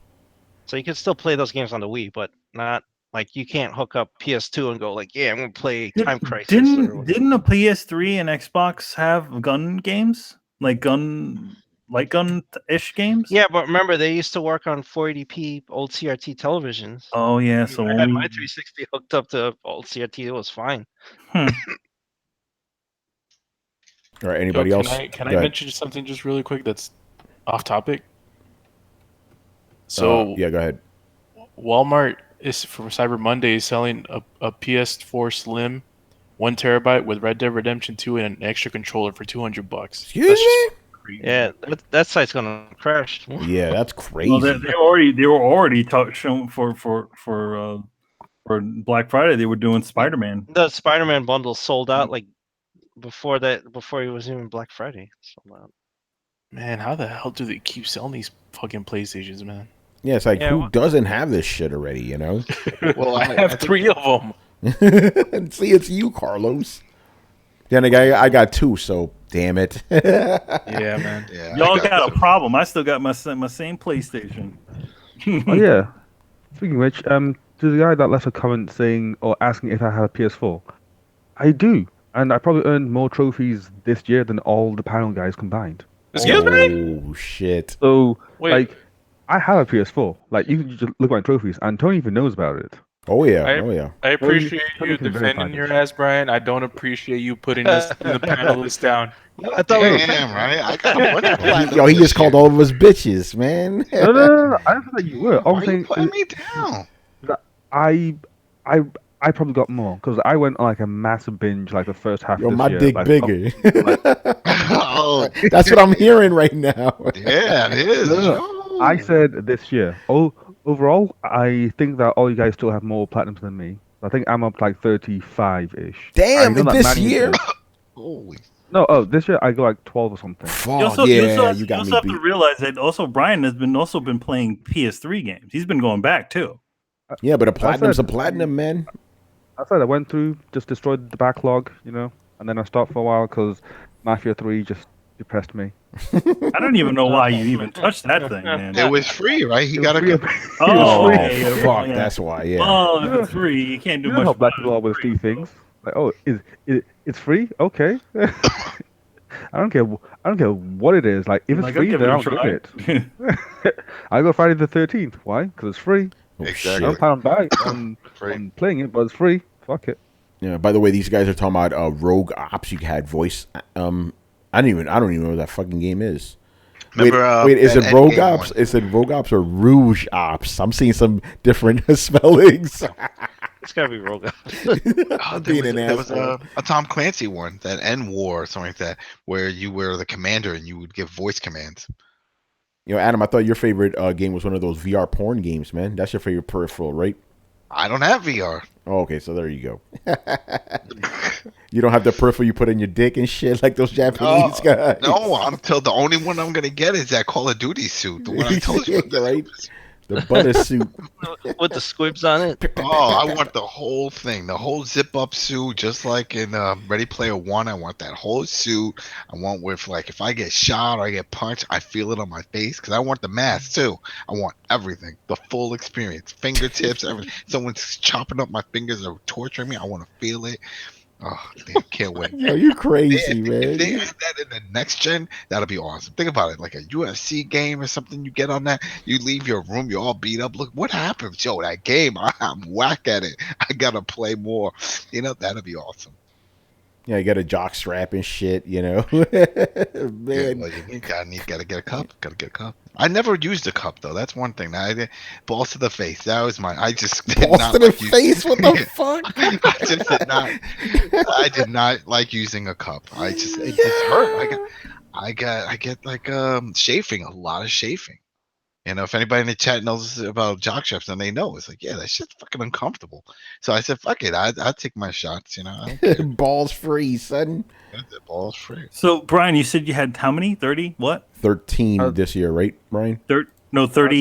Platinum? I'd like 35 overall. And Yep. I got like a good like 20, not 20. I got like 12, 7-ish this year. Damn. So I was getting like one platinum per month. And then in 1 month, I got like 4 platinums. You've officially beaten me because I've only have 32 platinums. Yeah, Yo, Brian, I got 3 PlayStations. How many do you got? I got 1 because that's all I need. So yeah, that's good. I mean, I haven't even reached level 20 yet on my PlayStation 1. Yeah, Carlos is like, yo, man, I got 1 platinum for every PlayStation I own. I got one. You got 3 platinums then? No, that is true though. But that's all I need though. I only need 3. Oh man, that's crazy. We got to get you to get the platinum on PS5 game, man. Yeah, one for each generation. That's it, man. All right, where the fuck are we? Oh yeah, last question of the night. Okay, this is an interesting one. Is it me or do hardcore physical only game collectors have an air of pretentiousness compared to digital only gamers? If there is, why is that? I've never heard of this, but Is that a thing? so he's basically saying that people who buy games physically, right, as opposed to digitally, that they're a little bit more like pretentious about it. Like, I buy physical games. I never heard of this. I never heard of that either. I mean, unless you think those YouTubers who have the big wall of video games behind them are pretty pretentious. That was, I Here's the thing. I used to be like a physical only owner until Red Dead, pretty much.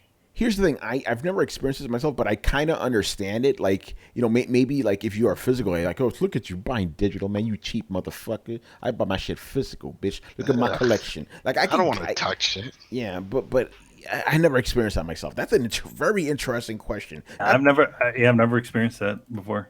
That is a G Megaforce type of question right there. This weird ass question, like, who are you hanging out with, bro? I mean, here's the thing. Like, I still buy physical games, but I don't think I'm better than anybody else here, to be honest. Oh, this is interesting. My man Wiz, he goes, yes, I can screenshot text of my friend criticizing my digital only path. Wow. Ain't that interesting? My man. Oh, hold on. Glorious, where you got 10 plats this year, bro? Look at you. You know? But yeah, if anything, those guys with the physical are the inferior race because that shit's pointless. That shit will die. That shit is pointless. Yeah, but when they do YouTube videos, they have a lot of nice shit behind them. You know? Yeah, man. You're gonna put a wall of you're gonna do like Photoshop. You could do a blue screen in the background. You do like the game sack guys, right? You put like they're usually sitting in front of a blue screen of a video game room, right? So yeah, you just do that. You just take a photo, Photoshop yourself together a video game room, put all those digital titles up on the shelves. Exactly. Yeah, you don't need all that. Please. It's hilarious. I've never heard of that. The funniest thing is those videos that Torrance puts where when he gets a new game, he just opens up the case, takes out the disc, and throws that shit to the fucking trash. At that point, I'm like, why do you even buy that shit? Just get it digitally. Yeah, I guess he wants to put it in his little CD case. That shit's gonna die. I mean, here's a weird, if he's gonna do that, like, well, yeah, why not just go digital if he's not gonna keep the case around? Check out. Wiz says that about his friend. He says that we don't truly own the game, and if corporations wanted, they could shut down the games. Well, that's not entirely untrue.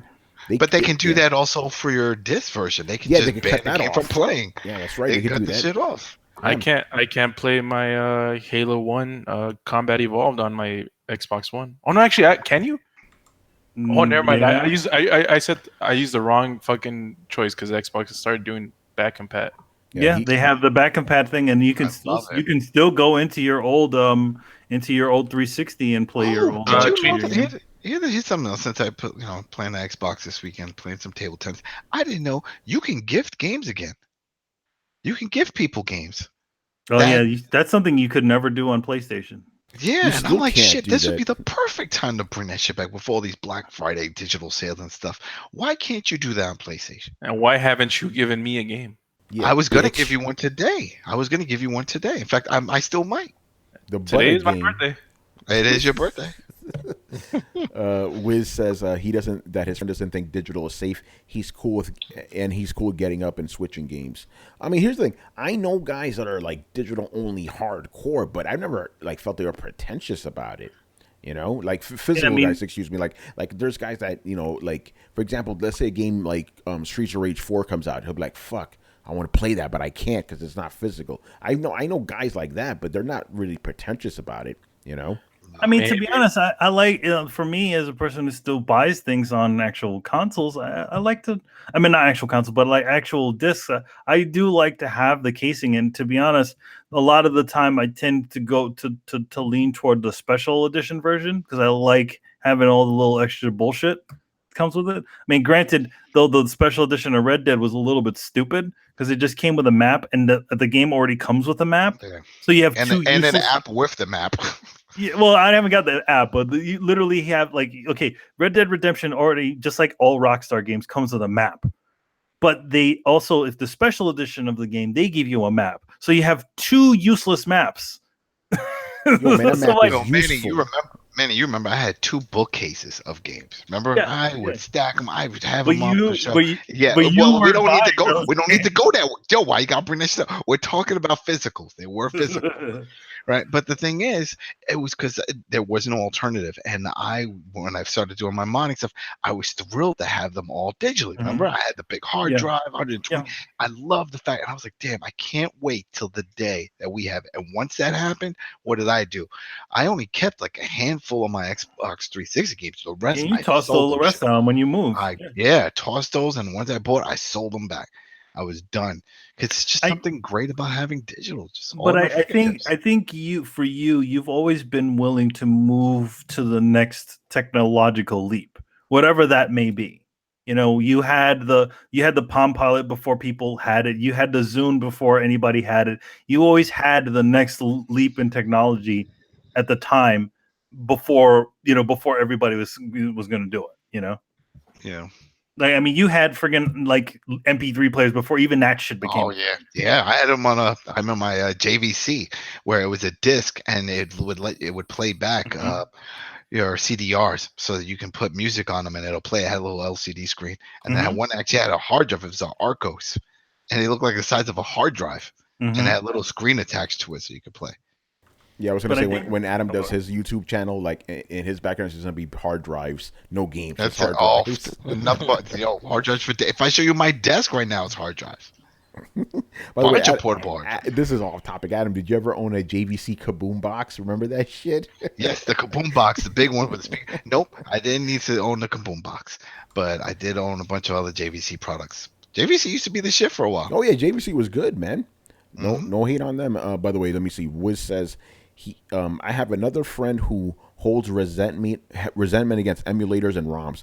I showed him Mario Galaxy 2 in 1440p 60 FPS, and he said it looks terrible because he saw refresh lines. No, I got a fix for that. Get new friend. Fuck him. Fuck him. Yeah, I don't we'll know be why your friend. We'll be your friend. Fuck that. I'd be amazed. I'd be like, holy shit, that thing looks amazing in there. No, I want to see that. Yeah, I want to see that shit.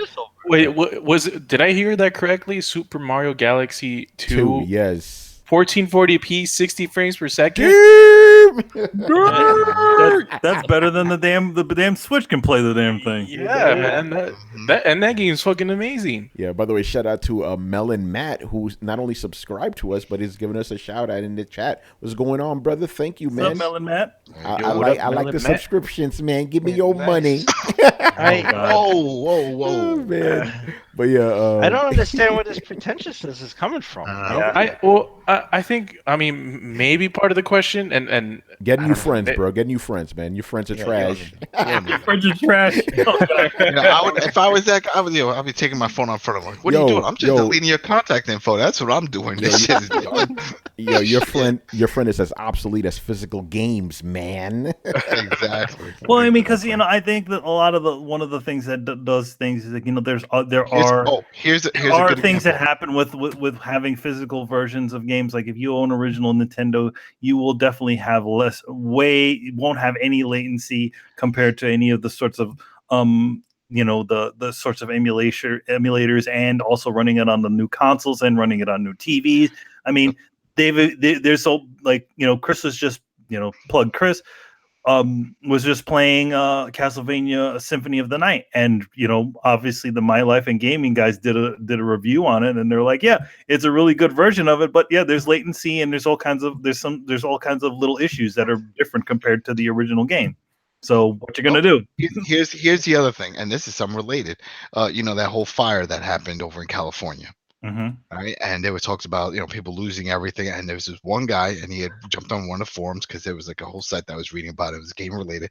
Guy was like, yeah, he's upset where he lived got destroyed and stuff, but at least with his PlayStation, he bought all digital. He still has all his games, so next time he gets a PlayStation, he's got all his stuff. If it was all physical, he would have lost his whole game collection. Mm-hmm. Yeah, that's true. Yeah, let me read some of these comments. This shit is funny. Black Metal Gamer says, dude, once I got a Retro Pi 3, I sold my old retro physical games on eBay and barely had to pay for modern gen games for 3 years. Damn, you must have made a lot of money off that shit. Yeah. That's crazy. But I wouldn't be doing that. Like I have a retro Pi too. Like it's good to enjoy stuff on like the TV, and I can stream it right easily. But I'm not giving up those retro games, man. Fuck no. I'm trying to build a mini collection myself. Yeah, physical games. Yeah. Yeah, but physical games now are just glorified keys, man. Because like you pop in Fallout 76, you had 50 gig downloads, and exactly. I'm like, that's bullshit. Exactly. Yeah, that's the main reason I went. That's the main reason I went digital. I'm like, what the fuck am I buying these games for? There's no reason for it. You can't even play this version if you wanted to. Most of the time, what was it? What's it, Call of Duty? Which one was it that came out not too long ago? It was like the shit won't even work off the disc. Yeah, it was Call of Duty. You need the packs. You're like, yeah, the shit won't work. You need to connect online. The patch. See what I'm saying? What the fuck you buying physical for? You don't need that shit anymore. It's crazy. I can understand if it came with like the way music used to do, where it would come with like cool that art books and version. shit inside. Yeah, they're not doing any. They don't even do that anymore. They're not even doing anything to make it interesting to have a physical version of a game. Granted, again, I bought Red Dead Redemption, but on disc, but that didn't come with a booklet. It didn't come with the usual experience that you get it, because obviously they're like, man, this stuff is already, it's already, costs us money to print it. Why should we do a booklet that nobody's going to read in? But then you have the flip side of it, where you have like guys like Limited Run Games who are like, oh yeah, we'll put out a physical version and we'll put a booklet inside of it too. There you go. And make the experience as much, this is for enthusiasts, not people not Joe Blow down the street. Joe Blow down the street is going to go, if he's not doing it on, digitally, he's just walking over to the local Walmart and says, hey, give me that. And then that's it, Yeah, that's just where gaming is going right now, man. But yeah, the pretentiousness is kind of interesting to me, but I guess it exists. Well, maybe also it could be a sign of sort of, I don't know, maybe jealousy, because sometimes, I don't know, people might be like jealous or something of people who have like a shitload of games. That's like a fact, because representation of it. Because you could have more digital games and you can't physical, For you the most only part. have a certain amount of space. Yeah, exactly. Yeah, that's real space. Now that's a question I have for the guy that you're no longer gonna be friends with. Does that guy show them all off? That's the thing. Like, does he have show them off, or is it like, no, he doesn't? It's all in a closet or in a box or something. Yeah, that's a good question. I mean? Does your friend show these games off, or is he just storing them? That's what I wonder, if he's acting that way. If he's just hoarding them, then that's pointless. But if you're gonna show them off, it's like, oh, look, like if someone has a big record collection and they have like a case, look at all these records. It's like, all right, well, that's your thing. So it's not so much of just about buying the games; it's showing them off. Yeah. Yeah, exactly. All right, I think that's going to do it for us. So before we leave, a couple of things here. I'm going to say this very carefully because I don't want people to start thinking, oh, that's it? No more throwdowns, because that always happens. Okay, so next week will be the last of our normal throwdowns. After that, for the last 2 episodes of the year, we're going to have some specials. We're going to have, actually, hopefully we won't get in trouble doing this. We're going to stream our live reactions to the Game Awards. That's on, let me get these fucking dates up here. Excuse me? Yeah, so on December 6th, we're going to stream the Game Awards, our reactions to it live, baby. And then the week after that, we're going to change the date a little bit. We're not going to be on Thursday. We're going to be on Wednesday, and I'll tell you why in a bit. And that's going to be our Game of the Year, or whatever fuck we're going to call it thing. Because it's not an award, but it's going to be the year-end special. We're going to talk about our favorite games and all that shit. We can't do it Thursday because your boy's going to be going to North Carolina. I can't tell you why right now, but I'm going to be playing a certain Ubisoft game that Adam loves. It's a sequel to a game Adam loves. I think you already know. Get the swag. Get the swag. Yeah. Yeah, you gotta enjoy that new Trials game, man. Yeah. Oh, it's going to be a hotness, son. Yo, man, I hear Trials is gonna have a new skin. It's gonna be, Rayman, right? Yeah.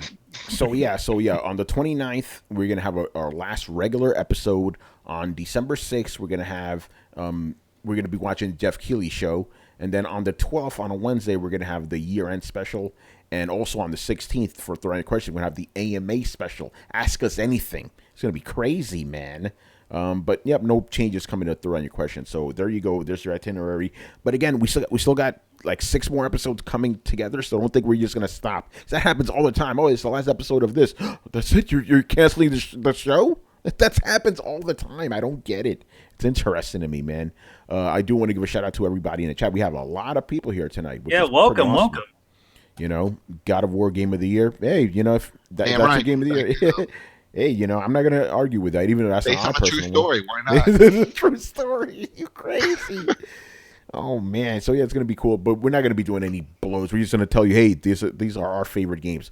For Brett, all 5 are going to be Fallout 76. Well, no, Fallout 76 and Breath of the Wild. And Sea of Thieves. Even Breath of the Wild didn't even come out this year. Absolver. It's going to be in there. That'll be funny. Yeah, what are Brett's games of the year? Yeah, definitely got Fallout 76 is going to be his. He's going to be the only one picking that game. I guarantee you that, It's going to be interesting, man. And it's going to be interesting because I literally can count the amount of games that I've played this year on my 2 hands. Well, we're going to do what we did last year. We're going to give you and Brian an exemption because you guys don't play a lot of games. Well, Brian plays a lot of games. Brian gets the exemption. Gets the exemption because he doesn't play games from this year. Yeah, exactly. I get the exemption because I have almost 0 time to actually devote to playing all the games from this year. Yeah, I think that's the reason we didn't do like a proper Game of the Year thing for all of us because we're all over the place and some of us don't play. We can't have the one episode where what was it, Mass Effect 2 one? Mass Effect 3. Oh my god. Mass Effect 3 one because Heart Chest was the only one that was the only game that Heart Chest ever played that year. Yeah. Brian, you remember that, right? Oh man. That was so funny. It was hilarious, man. I mean, granted, it was a great game to have as the game of the year, but still. Yeah. Glorious War, yes, he did like Sea of Thieves. Oh man, I love Brett because his picks are so out there, man. It's crazy, but it gives us that diversity, Yeah, you got a diversity in different gaming tastes. I mean, we have Brett who likes just kind of different games than everybody else does. We have Adam who likes actual sports fucking games and first person shooters. So it's like, it's good. It's good. We can't be all just saying the same damn thing all the time. Yeah, exactly. Then you got me, Chris, and Carlos agreeing on every game. Yo, I like that shit. I like it too. Oh man, but not with movies, right? Yo, by the way, Carlos, off topic, completely off topic. Why is it almost 3 years after this movie came out, I'm still arguing about Batman versus Superman with motherfuckers on Twitter?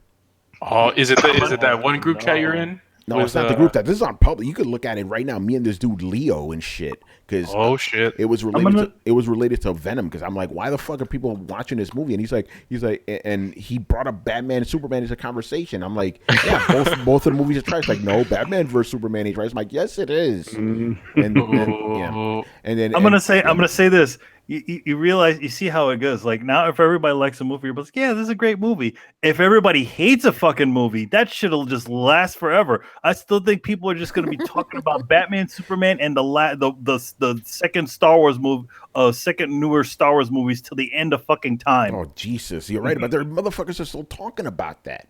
You know. Let me see. I almost feel like the new Star Wars talk has kind of overshadowed the hate for the previous the George Lucas trilogy now.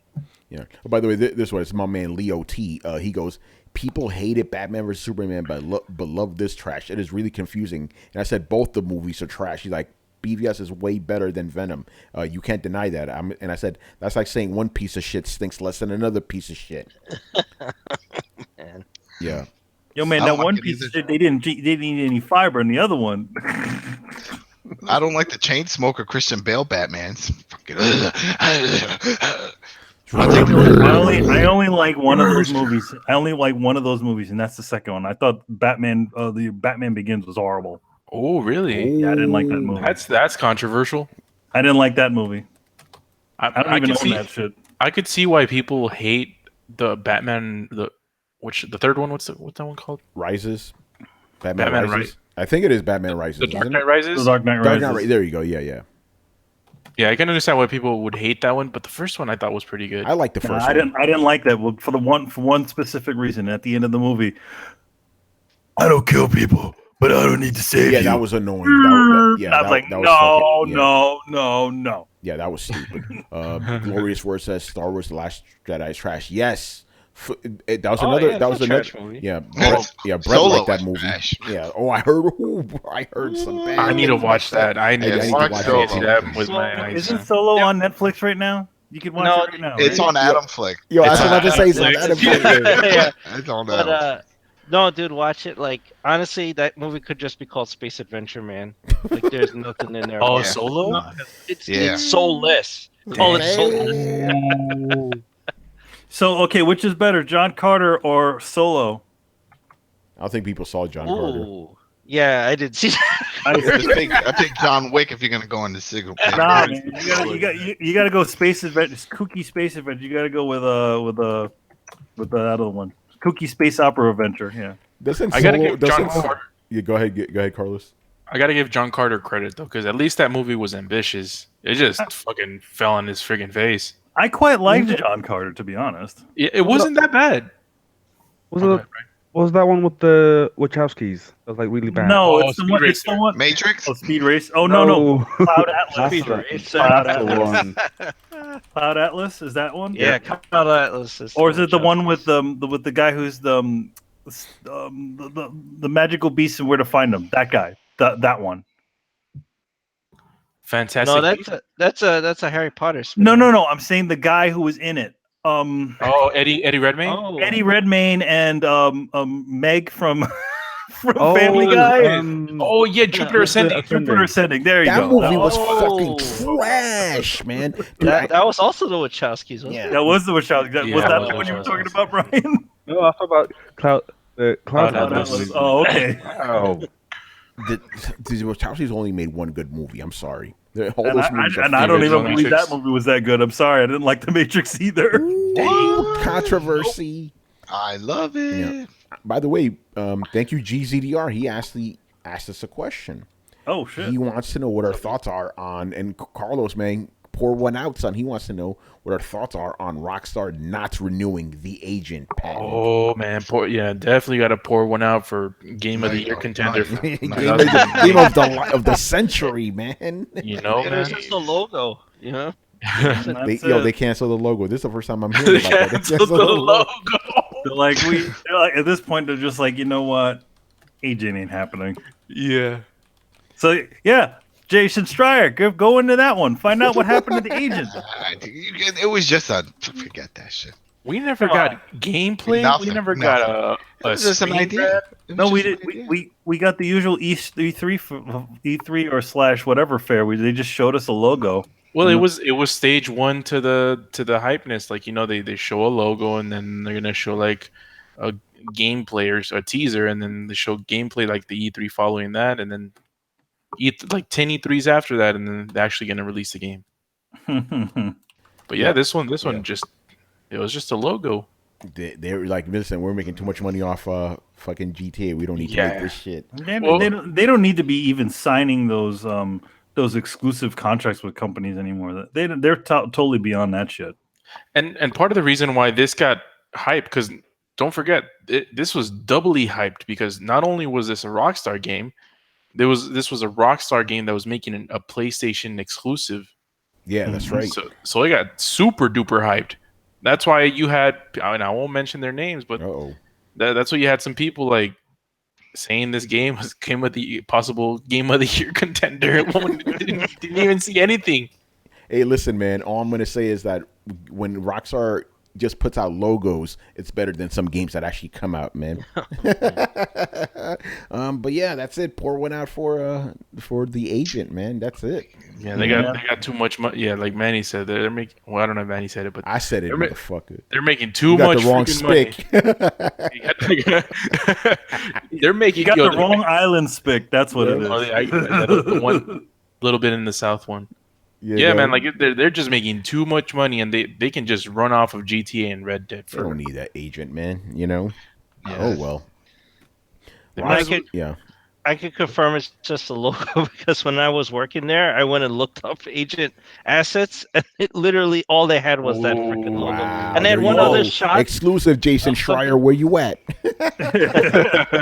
I went to look if they were because the R&D for Red Dead Redemption 2, I could see some of that stuff, which was like very hush hush, right? But agent, it was literally that logo, a high res version of the logo, and a shot of something else, and that was it. Wow. Hey, let's see what's going on in the agent folder. Logo and a screenshot. Yak. Logo and maybe some key art. That's about all you got. It's like kilobytes. That's a bit weird. Oh, man. It's like 5 files in here. Damn, that must be a file. 5K. Yeah. Well, there you go, people. From from one who actually worked at Rockstar. Wiz, man, with the bits, brother. Appreciate it. Thanks for the bits. When you got the glow, you feel it. He goes, a great episode, guys. Batman vs. Superman is literally Superman 4 remastered. Think about it. Oh, no, man. Don't. Nuclear Man. No. I like the quest for peace, man. Don't diss it. That's the Richard Pryor one, right? No, that's the third one. The quest for peace is where he fights the Solar Man. Yeah. Solar Man. Man. Worse. Quest for Peace was fucking bad too. No, Nuclear Man and his Nuclear Man. fingernails. Yeah. Nuclear Man. Yeah, Nuclear Man that was a bad movie too, but it's better than Batman vs Superman. Kill Superman. Yeah, man. I have Lex Luthor's voice for some reason. I'm gonna stay on this side, but Batman v Superman is not as bad as people make it seem. Give it 10 years. Booting the shit off of fucking. Nah, man. That's not going in my classics. So. Netflix. That's it. Netflix is not there. Nah, chill with that, man. All right, guys, let's wrap it up. Carlos, that was an amazing impression on Brett. Oh shit. Oh. Yeah, don't hate on Brett, man. The only white guy in this podcast, man, is racism. He don't listen to that shit. Hold on, Brian. He won't listen to this. Am I the only one that likes Batman? Yeah, am I the only one? That's you. You are the only one. Smell a hot poo in the morning. I mean, come on, everybody. That's okay. You know what? You know what? It's okay, Carlos. See, everybody can like something that nobody else liked. Yeah, everybody can like. Everyone has one or two. I like Last Action Hero. The Earth hates. Yeah, I just love it. I'm like, when I first found out about, I'm like, really, man, you like all these awesome movies, and then there's just this one movie, and I'm like, you know what? I'm okay. Everybody with gets one. Everybody has at least a catalog of movies that are just movies and games that are just the shittiest of shit. But you know what? You enjoyed it. Yeah, I'm sure there's bigger bombs, but back when that movie came out, it was the biggest Hollywood bomb before Waterworld came out. Yeah, that's right. Record, you know? That's right. Do you own that movie? Do you own it? Last Action Hero, yeah. On DVD. John McTiernan, man. Yeah. Probably on. Yeah, I'm like John McTiernan. What happened?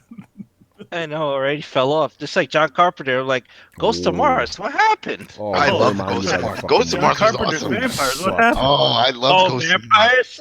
That shit was awesome. I love Ghost of Mars. Escape from L.A. That was pretty bad. That was pretty bad. Yeah, that's pretty bad. Oh, Nate Plissken does not surf. Yeah. All right, man. We're gonna wrap this shit up. Thank you for watching and listening. Leave us your questions in the comments section of this episode here on YouTube or over on the Coalition. We'll answer them on next week's show.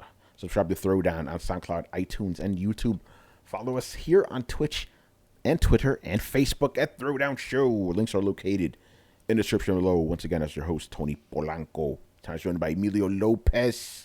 I'll see you later, guys. I'm still a little bit up in the air as to what's going to happen with Throwdown George. I'm hopefully having one going to have one this week, just depending on the work I had.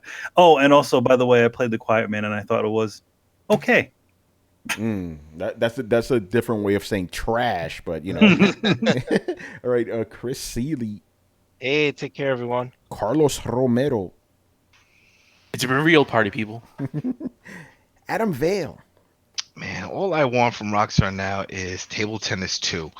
Announce that shit at the Game Awards. That'll be awesome. Send them an actual mail them an envelope with the letter in it. No, what I was thinking is, well, maybe I don't know.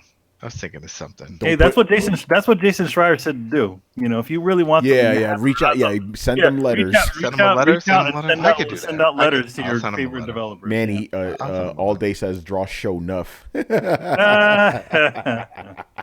Oh man! All right, and Brian Manjoma. Since we're here outing what bad films we like, I like The Amazing Spider-Man 2. Oh my God! All right, see, at least better than Batman v Superman. Everybody will get. Hey, listen. Brian likes it when you get electrical powers and you lose the gap in your teeth. That's how. Oh God! I'm gonna find a Transformer like right now. Yeah.